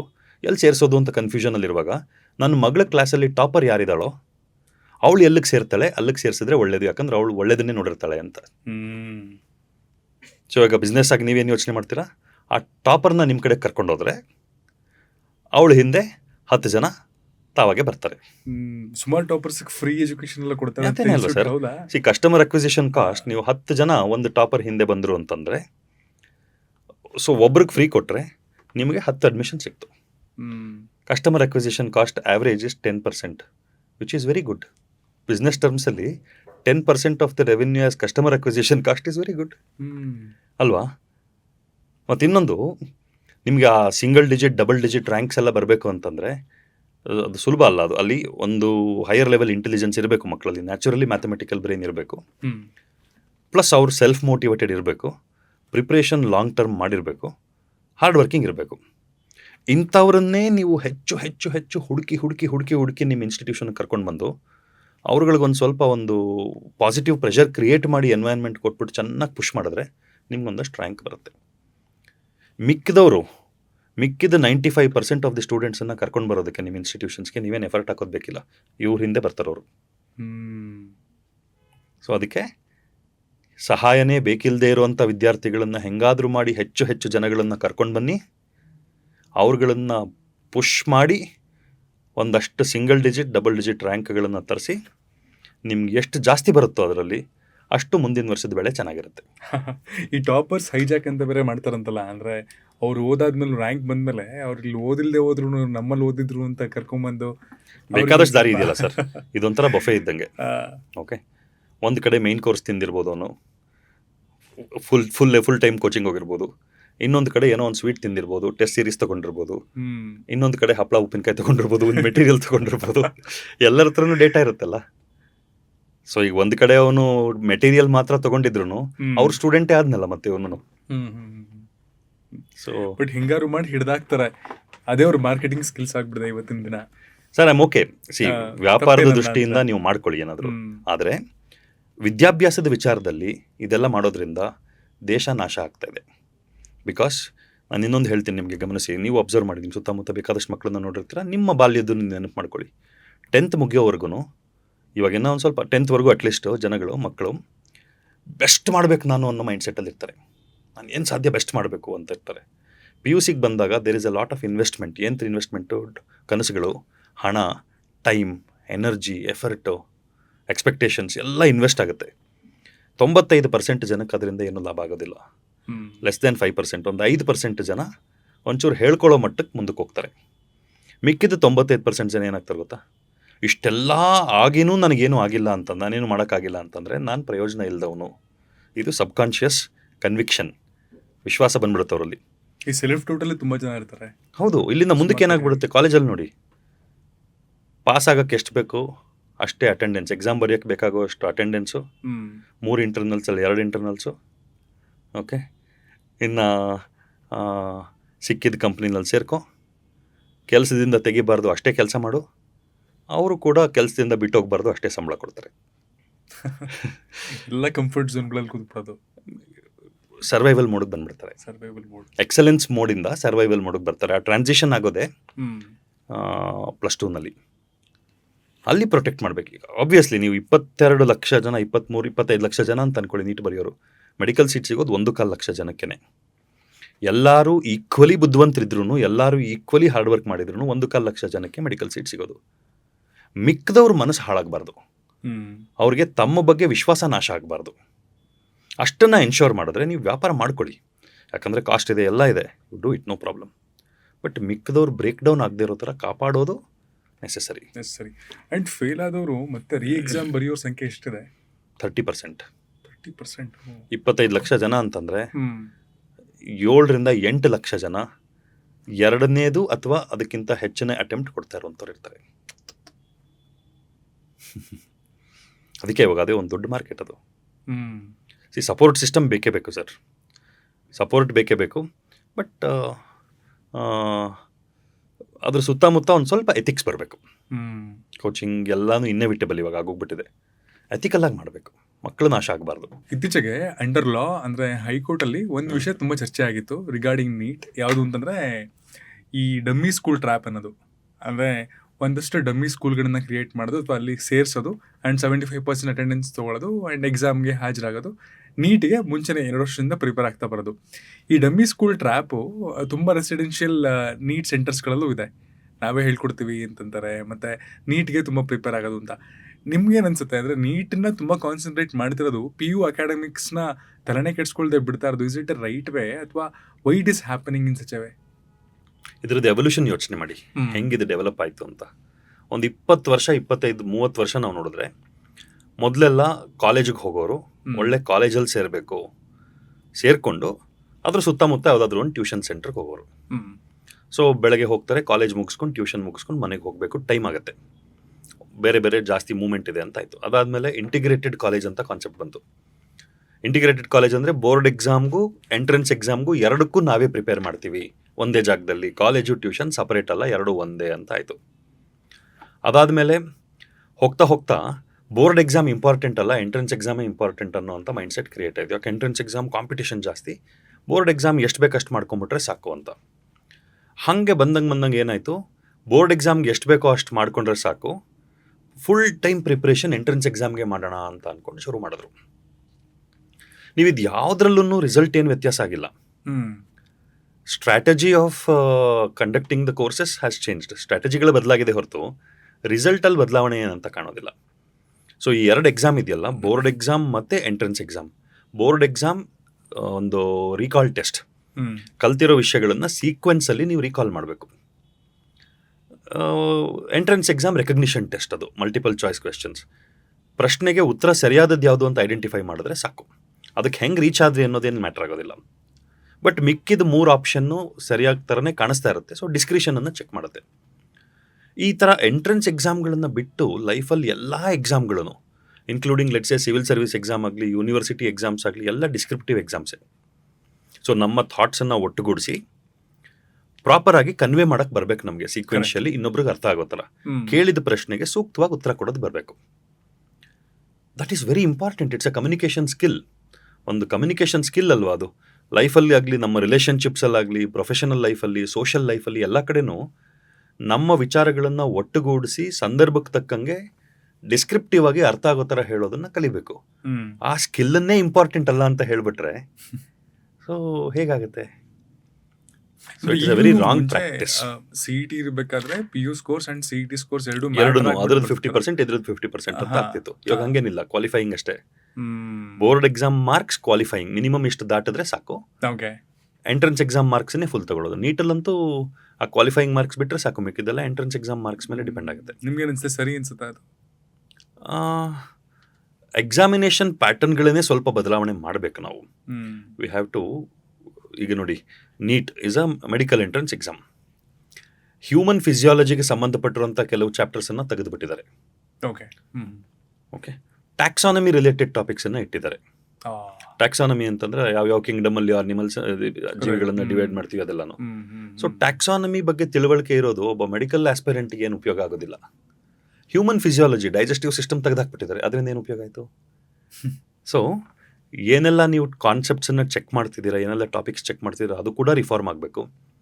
ಆ್ಯಂಡ್ ಇದು ಬೋರ್ಡ್ ಎಕ್ಸಾಮ್ ಇಂಪಾರ್ಟೆಂಟ್ ಅಲ್ಲ, ಡಿಸ್ಕ್ರಿಪ್ಟಿವ್ ಎಕ್ಸಾಮ್ಸ್ ಇಂಪಾರ್ಟೆಂಟ್ ಅಲ್ಲ, ಅಥವಾ ಅದು ಸುಲಭ ಅಂತ ಅಂದ್ಕೊಳ್ತಿರೋದು ಕೂಡ ಇಟ್ಸ್ ಎ ರಾಂಗ್ ನೋಷನ್, ತಪ್ಪು ಅಭಿಪ್ರಾಯ. ಅದು ಸುಲಭ ಅಲ್ಲ. ಅದನ್ನು ಈಗ ಕೇಳಿ, ಈಗ ಇವಾಗಿನ ಮಕ್ಕಳಿಗೆ ನೀವು 10 ನಿಮಿಷ ಟೈಮ್ ಕೊಟ್ಟು 10 ವಿಷಯದ ಬಗ್ಗೆ ಮಾತಾಡು ಅಂದರೆ ಮಾತಾಡ್ತಾರೆ. 10 ನಿಮಿಷ ಒಂದೇ ವಿಷಯ ಮಾತಾಡು ಅಂತ ಹೇಳಿ ಆಗೋದಿಲ್ಲ. U P S C civil service exams ನಿಮಗೆ ಒಂದು ಪೇಪರ್ 250 ಮಾರ್ಕ್ಸು. 250 ಮಾರ್ಕ್ಸ್ಗೆ ಬರಿಬೇಕು ನೀವು ಉತ್ತರಗಳನ್ನು 3 ಅವರಲ್ಲಿ. ಎಸ್ಸೆ ಪೇಪರ್ ಇರುತ್ತೆ ಒಂದು 200 ಮಾರ್ಕ್ಸ್ಗೆ ಒಂದೇ ಎಸ್ಸೆ ಬರಿಬೇಕು. 1 ಎಸ್ಸೆ ಫಾರ್ 200 ಮಾರ್ಕ್ಸ್. ಬರ್ಸಿ ಮಕ್ಕಳ ಕೈಲಿ ನೋಡೋಣ ಒಂದು 10 ಪೇಜ್ ಎಸ್ಸೆ. ಸೊ ಅದನ್ನು ಇಗ್ನೋರ್ ಮಾಡ್ತಾ ಇರೋದು. ಎಂಟ್ರೆನ್ಸ್ ಎಕ್ಸಾಮ್ ಓಕೆ, ಯಾವುದೋ ಒಂದು ಕೋರ್ಸ್ಗೆ ಅಡ್ಮಿಟ್ ಮಾಡೋದಕ್ಕಷ್ಟೇ. ಬಟ್ ಡಿಸ್ಕ್ರಿಪ್ಟಿವ್ ಎಕ್ಸಾಮ್ಸನ್ನು ಇಗ್ನೋರ್ ಮಾಡ್ತಾ ಇರೋದು ಲೈಫ್ಗೆ ತೊಂದರೆ ಕೊಡ್ತಾ ಇದೆ. ಪತ್ರ ಬರೀತಾರೆ ಮಕ್ಕಳು, ಇವಾಗ ಪತ್ರ ಬರೆಯೋಕ್ಕೆ ಬರೋದಿಲ್ಲ. ವೇ ಆಫ್ ಎಕ್ಸ್ಪ್ರೆಷನ್ನೇ ಹೊಟ್ಟೋಗಿದೆ. ಸೊ ಆ್ಯಸ್ ಇಟ್ ಈಸ್ ಭಾಷೆ ಬಳಸ್ಕೊಂಡು ಎಕ್ಸ್ಪ್ರೆಸ್ ಮಾಡೋದು is a very low quality communication. ಯಾಕಂದರೆ ನಾನು ಅನ್ಕೊಳ್ಳೋದೇ ಒಂದು, ಅದು ಪದಗಳಾಗಿ ಪರಿವರ್ತನೆ ಆಗಿ ಬಾಡಿ ಲ್ಯಾಂಗ್ವೇಜ್ ಸೇರಿಕೊಂಡು ಎಕ್ಸ್ಪ್ರೆಸ್ ಆದಾಗ ನೀವು ಅರ್ಥ ಮಾಡ್ಕೊಳ್ಳೋದೇ ಇನ್ನೊಂದಿರುತ್ತೆ. ಹೌದು, ಅದಕ್ಕೆ ತಾನೇ ನನ್ನನ್ನು ಅರ್ಥ ಮಾಡ್ಕೊಳ್ಳಲ್ಲ ನೀನು ಅಂತ ಮಕ್ಕಳು ಹೇಳ್ತಾರೆ, ನಾವು ಮಾಡಿದ್ದಕ್ಕೆ ಬೆಲೆ ಕೊಡಲ್ಲ ಅಂತ ಅಪ್ಪ ಅಮ್ಮ ಹೇಳ್ತಾರೆ. ಜಗಳ ಅದೇ ತಾನೆ, ಕಮ್ಯುನಿಕೇಷನ್ ಗ್ಯಾಪ್ ಅದೇನೆ. So descriptive exams have to be given importance. Board exam is as important as entrance exam preparation. ಅಷ್ಟೆಲ್ಲ ನಾನು ಇನ್ನೂ ಒಂದು ಹೆಜ್ಜೆ ಮುಂದೆ ಹೋಗಿ ಹೇಳ್ಬೋದು. ಡಿಸ್ಕ್ರಿಪ್ಟಿವ್ ಎಕ್ಸಾಮ್ಸ್ ಮೇಲೆ ಪ್ರಿಪೇರ್ ಆಗೋದು ಆಬ್ಜೆಕ್ಟಿವ್ ಎಕ್ಸಾಮ್ಸ್ ಮೇಲೆ ಪ್ರಿಪೇರ್ ಆಗೋದಕ್ಕಿಂತ ಜಾಸ್ತಿ ಇಂಪಾರ್ಟೆಂಟ್. ಓಕೆ, ಲೈಫ್ ಪರ್ಸ್ಪೆಕ್ಟಿವಲ್ಲಿ ನೋಡಿ, ಅಲ್ಲಿ ನೀವು ಪ್ರಯಾರಿಟೈಸ್ ಮಾಡುವಾಗ ಯಾವುದಕ್ಕೆ ಎಷ್ಟು ಟೈಮ್ ಕೊಡಬೇಕು ಅದೆಲ್ಲನೂ ಇಗ್ನೋರ್ ಮಾಡ್ದಲೇ ತಯಾರಿ ಮಾಡೋದು ಇಂಪಾರ್ಟೆಂಟ್. ಆ್ಯಂಡ್ ತುಂಬ ಜನ ನನ್ನ ಫ್ರೆಂಡ್ಸು ಕೂಡ ನಾನು PU ಮಾಡಬೇಕಾದ್ರೆ ಎಲ್ಲ ಸುಮಾರು ಜನ ಹೇಳೋರು, ಅಂದರೆ ಇಂಡಿಯಾದಲ್ಲಿ ಮೆಡಿಕಲ್ ಸೀಟ್ಸನ್ನ ತೊಗೊಳೋದು ಅಥವಾ ಮೆಡಿಕಲ್ ಎಜುಕೇಷನ್ನೇ ತುಂಬ ಕಾಸ್ಟ್ಲಿ. ಬೇರೆ ಕಂಟ್ರೀಸ್ಗೆ ಹೋಗ್ಬಿಟ್ಟು ಓದ್ಕೊಂಬರೋದು ಇಟ್ ಈಸ್ ಮೋರ್ ಚೀಪರ್.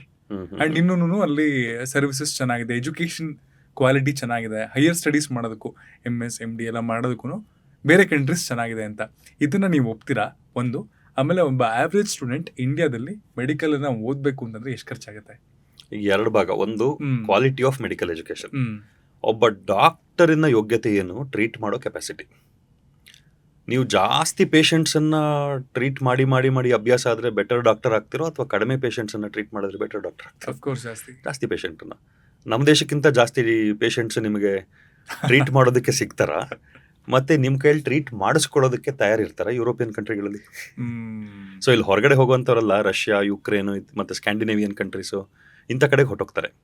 ಅವರೆಲ್ಲ ಏನು ಪ್ರಯಾರಿಟಿನಲ್ಲಿ ಅಲ್ಲೇ ಹೋಗಬೇಕು ಅಂತ ಹೋಗೋರಲ್ಲ, ಇಲ್ಲಿ ಸೀಟ್ ಸಿಕ್ಕಿಲ್ಲ ಅಂತ ಹೋಗೋರು. ಹೌದು, ಪ್ಯಾಕೇಜ್ ಅದು 30 ಲಕ್ಷ 40 ಲಕ್ಷಕ್ಕೆ ನಿಮ್ಗೆ ಯಾವುದೋ ಒಂದು ಸ್ಕ್ಯಾಂಡಿನೇವಿಯನ್ ದೇಶದಲ್ಲಿ MBBS ಆಗೋಗ್ಬಿಡುತ್ತೆ ಅಂತ. ಪ್ರಾಕ್ಟಿಕಲಿ ಇಲ್ಲಿ ತುಂಬಾ ಎಕ್ಸ್ಪೀರಿಯನ್ಸ್ ಇದೆ because of number of patients. Yes, ಅದೇ ಮೋಸ್ಟ್ ಇಂಪಾರ್ಟೆಂಟ್. ಥಿಯರಿಟಿಕಲಿ ಎರಡು ಕಡೆ ಎಜುಕೇಶನ್ ಸಿಸ್ಟಮ್ ಹೇಗಿದೆ ಬೇರೆ ದೇಶಕ್ಕೂ ನಮ್ಮ ದೇಶಕ್ಕೂ ಕಂಪೇರ್ ಮಾಡಿದ್ರೆ? Medical education in terms of ಯಾವ್ಯಾವ ಸಬ್ಜೆಕ್ಟ್ಸು ಅದನ್ನ ಏನೇನು ಕಲಿತಾರೆ ಎಲ್ಲನೂ ಸೇಮ್. ನಿಮಗೆ ಅಪ್ಲಿಕೇಶನ್ನೇ ಇಂಪಾರ್ಟೆಂಟ್ ಅಲ್ಲ, ಅದನ್ನು ಪ್ರಯೋಗ ಮಾಡಿ ಕಲಿಯೋದು ಮುಖ್ಯ, ಕಾಂಟೆಕ್ಸ್ಚುಯಲೈಸ್ ಮಾಡೋದು ಮುಖ್ಯ. ಮತ್ತು ಕಾಸ್ಟ್ ಆಫ್ ಎಜುಕೇಷನ್ ಹೇಳಿದ್ರಿ, ಮೆಡಿಕಲ್ ಎಜುಕೇಷನ್ ಕಾಸ್ಟ್. ನಮ್ಮ ದೇಶದಲ್ಲಿ medical education is very inexpensive. ಇದನ್ನು ಸಾಧಾರಣ ಮಧ್ಯಮ ವರ್ಗದ ಜನಗಳು ಅರ್ಥ ಮಾಡ್ಕೊಳ್ಬೇಕು. ಎಲ್ಲ ಹೆದರ್ತಾರೆ ಮೆಡಿಕಲ್ ಮಕ್ಕಳನ್ನ ಸೇರ್ಸೋಕ್ಕೆ, ದಂಧೆ ಅದು ಅಂತ. ದಂಧೆ ಓಕೆ, ನೀವು ಆ ದಂಧೆಗೆ ಹೋಗ್ಬೇಡಿ. 4 ಥರದ ಸೀಟ್ ಅವೈಲೇಬಲ್ ಇರುತ್ತೆ ಸರ್. ಯಾವುದೇ ಒಂದು ಸ್ಟೂಡೆಂಟ್ ಒಂದು ಮೆಡಿಕಲ್ ಕಾಲೇಜಲ್ಲಿ ಸೀಟ್ ತೊಗೊಳ್ಬೇಕು ಅಂದರೆ 4 ಥರದ ಸೀಟ್ ಇದೆ. ಒಂದು ಗೌರ್ಮೆಂಟ್ ಮೆಡಿಕಲ್ ಕಾಲೇಜಲ್ಲಿ ಸೀಟು. ನಮ್ಮ ಕರ್ನಾಟಕದಲ್ಲಿ ಅಂತ ಹೇಳ್ತೀನಿ, ಫೀಸೆಲ್ಲ ಹೇಳ್ತೀನಿ. ನಮ್ಮ ಕರ್ನಾಟಕದಲ್ಲಿ ಗೌರ್ಮೆಂಟ್ ಮೆಡಿಕಲ್ ಕಾಲೇಜಲ್ಲಿ ನೀವು ಸೀಟ್ ತೊಗೊಂಡ್ರೆ ವರ್ಷಕ್ಕೆ 68,000 ರೂಪಾಯಿ ಫೀಸು. ವರ್ಷಕ್ಕೆ 68,000 ರೂಪಾಯಿ ಮಗ ಡಾಕ್ಟರ್ ಆಗ್ತಾನೆ ಅಥವಾ ಮಗಳು ಡಾಕ್ಟರ್ ಆಗ್ತಾಳೆ ಅಂತಂದರೆ ಅಫೋರ್ಡ್ ಮಾಡೋಕ್ಕಾಗದೇ ಇರೋವಂಥವ್ರು ಯಾರಾದರೂ ಸಾಧ್ಯನಾ? ತಿಂಗಳಿಗೆ 5,000 ರೂಪಾಯಿ ಕೂಲಿ ಮಾಡೋರು ಕೂಡ ಓದಿಸ್ಬೋದು ಅವ್ರ ಮಕ್ಕಳನ್ನು. ಎರಡನೇ ಕ್ಯಾಟಗರಿ ಪ್ರೈವೇಟ್ ಕಾಲೇಜಲ್ಲಿ 2 ಥರ ಸೀಟ್ ಸಿಗುತ್ತೆ ನಿಮಗೆ. ಪ್ರೈವೇಟ್ ಕಾಲೇಜಲ್ಲೇ 3 ಥರ ಸಿಗುತ್ತೆ. ಗೌರ್ಮೆಂಟ್ ಕಾಲೇಜಲ್ಲೆಲ್ಲ ಗೌರ್ಮೆಂಟ್ ಸೀಟೇ. ಪ್ರೈವೇಟ್ ಕಾಲೇಜಲ್ಲಿ ಗೌರ್ಮೆಂಟ್ ಮೆರಿಟ್ ಸೀಟ್ ಇದೆ, government quota seat. Private quota merit seat ಇದೆ, ಮ್ಯಾನೇಜ್ಮೆಂಟ್ ಕೋಟಾ ಸೀಟ್ ಇದೆ. ಸೊ ಇವತ್ತು 4 ಆಯಿತು. ಕರ್ನಾಟಕದಲ್ಲಿ ಒಂದು ಪ್ರೈವೇಟ್ ಕಾಲೇಜಲ್ಲಿ ನೀವು ಗೌರ್ಮೆಂಟ್ ಕೋಟಾ ಸೀಟ್ ತೊಗೊಂಡ್ರೆ ವರ್ಷಕ್ಕೆ 1,78,000 ರೂಪಾಯಿ ಫೀಸು. ಅಂದರೆ ತಿಂಗಳಿಗೆ 15,000 ರೂಪಾಯಿ ಅಂತ ಅಂದ್ಕೊಳ್ಳಿ. ಓಕೆ, ಇದನ್ನು ಒಂದು ಸಾಧಾರಣ ಮಧ್ಯಮ ವರ್ಗದ ಕುಟುಂಬ ಅಫೋರ್ಡ್ ಮಾಡ್ಬೋದು. 100% ಸೀಟ್ಸಲ್ಲಿ ಎಷ್ಟು ಗೌರ್ಮೆಂಟ್ ಕೊಡ್ತಾರೆ? ಅದು ಹೇಳ್ತೀನಿ. ಇದರಲ್ಲಿ 40-60, 40% ಗೌರ್ಮೆಂಟ್ ಕೋಟಾ ಸೀಟ್ಸ್ ಇರುತ್ತೆ, 60% ಪ್ರೈವೇಟ್ ಸೀಟ್ಸ್. 40-40-20 ಅಂತ ಅಂದ್ಕೊಳ್ಳಿ. 100 ಸೀಟ್ ಇದ್ದರೆ ಒಂದು ಪ್ರೈವೇಟ್ ಕಾಲೇಜಲ್ಲಿ 40 ಸೀಟು ಗೌರ್ಮೆಂಟ್ ಕೋಟಾ ಸೀಟ್ ಇರುತ್ತೆ, 40 seat private quota merit seat ಇರುತ್ತೆ. ಸೊ ನಮ್ಮ ಕರ್ನಾಟಕದಲ್ಲಿ ಒಂದು ಪ್ರೈವೇಟ್ ಕಾಲೇಜಲ್ಲಿ ಮೆರಿಟ್ ಸೀಟ್ ಅಂತಂದರೆ ಪ್ರೈವೇಟ್ ಕೋಟಾ 12 ಲಕ್ಷ ವರ್ಷಕ್ಕೆ ಫೀಸು. ಮಿಡಲ್ ಕ್ಲಾಸ್ ಜನಕ್ಕೆ ಆಗಲ್ಲ, ಮುಟ್ಲೇಬಾರ್ದು. ನಿಮಗೆ ಡಾಕ್ಟರ್ ಆಗುವಂಥದ್ದೊಂದು ಸ್ಟೇಟಸ್ ಸಿಂಬಲ್ ಅಂತ ಅನ್ನೋದು ಇದ್ದರೆ ಮಾತ್ರ, ನಿಮ್ಮ ಹತ್ರ ಸರ್ಪ್ಲಸ್ ದುಡ್ಡಿದೆ ಅಂತಂದರೆ ಹೋಗಿ ಸಾಲ ಮಾಡಿಬಿಟ್ಟು ಆಸ್ತಿ ಮಾರ್ಬಿಡ್ತೀನಿ, ಏನೋ ಮಾಡ್ಬಿಟ್ಟು ಮಾಡಿಸ್ಬಿಡ್ತೀನಿ, ಆ ಥರ ಹುಚ್ಚಾಟಕ್ಕೆ ಮಿಡಲ್ ಕ್ಲಾಸ್ ಜನ ಹೋಗಬಾರ್ದು. ಬಿಕಾಸ್ MBBS ಮುಗಿಸೋ ಅಷ್ಟರಲ್ಲಿ 75-80 ಲಕ್ಷ ರೂಪಾಯಿ ಖರ್ಚಾಗುತ್ತೆ ಮೆರಿಟ್ ಸೀಟ್ ತೊಗೊಂಡ್ರು. ನಿಮ್ಮ ಮಕ್ಕಳು ಯಾವತ್ತೂ ಅದನ್ನು ರಿಕವರ್ ಮಾಡೋಕ್ಕಾಗಲ್ಲ. ಬಟ್ ಇಷ್ಟು ಖರ್ಚು ಮಾಡಿಸಿದ್ದೀನಿ ಅಪ್ಪ ಅಮ್ಮಂಗೆ ಅನ್ನೋ ಪ್ರೆಷರ್ ಇರುತ್ತಲ್ಲ, ಅದು ಅವರನ್ನು ಮುಗಿಸ್ಬಿಡುತ್ತೆ. Their entire medical career will be spoiled. ಮೂರನೇದು ನೆಕ್ಸ್ಟ್ ಎಂಥ ಡಾಕ್ಟರ್ಸ್ಗಳಿಂದ ನಾವು ಕೊಡ್ತೀವಿ ನೇಷನ್ಗೆ ಅಂದರೆ ಅದೇನು ವ್ಯತ್ಯಾಸ ಆಗಲ್ಲ. ಇನ್ನೊಂದು ಕ್ಯಾಟಗರಿ ಇದೆ, ಮ್ಯಾನೇಜ್ಮೆಂಟ್ ಕೋಟಾ. ಮ್ಯಾನೇಜ್ಮೆಂಟ್ ಕೋಟಾ ಅಂತಂದರೆ ನಿಮ್ಗೆ ಓವರಾಲ್ MBBS ಮುಗಿಸೋಕ್ಕೆ ಸುಮಾರು 1.5-2 ಕೋಟಿ ಆಗುತ್ತೆ. ಅದನ್ನು ನೋಡಿಕೊಂಡು ಜನ ಡಾಕ್ಟರ್ ಆಗೋದು ಕಾಸ್ಟ್ಲಿ ಅಂತ ಅಂದ್ಕೊಳ್ತಾರೆ. ನಿಮ್ಗೆ ಯಾಕೆ? ನಿಮಗೆ ಬೇಕಾಗಿರೋದೇನು? ನಿಮ್ಮ ಮಕ್ಕಳು ಡಾಕ್ಟರ್ ಆಗಬೇಕು ಅಂತಂದರೆ ಚೆನ್ನಾಗಿ ಓದಿದ್ರೆ ಗೌರ್ಮೆಂಟ್ ಸೀಟ್ ಸಿಗುತ್ತೆ. ಗೌರ್ಮೆಂಟ್ ಸೀಟ್ ಸಿಕ್ಕಿದ್ರೆ ನಿಮ್ಮ ಕೂಲಿ ಮಾಡೋರು ಕೂಡ ಅವ್ರ ಮಕ್ಕಳನ್ನ ಡಾಕ್ಟರ್ ಮಾಡ್ಬೋದು.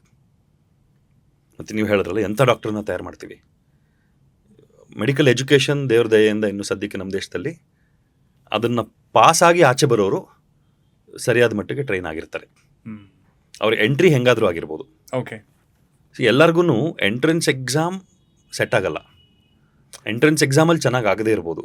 ಬಟ್ ಮೆಡಿಕಲ್ ಎಜುಕೇಷನ್ಗೆ ಬಂದಾಗ ಆ ರಿಗರ್ ಹಂಗಿದೆ, ಅಷ್ಟು ಇಂಟೆನ್ಸಿವ್ ಆಗಿ ಟ್ರೈನಿಂಗ್ ಆಗುತ್ತೆ. So because it is not the same case with engineering. ಹಂಗಲ್ಲ, ಇಲ್ಲಿ ಹಂಗಲ್ಲ. ಸುಮ್ಮನೆ ಹೆಂಗೋ ಮಾಡಿಬಿಟ್ರು, ಪ್ರಾಜೆಕ್ಟ್ ಎಲ್ಲಿಂದನೋ ತೊಗೊಂಬಂದರು, ಯಾರೋ ಮಾಡಿಕೊಟ್ರು, ಹಾಗೆಲ್ಲ ಆಗಲ್ಲ.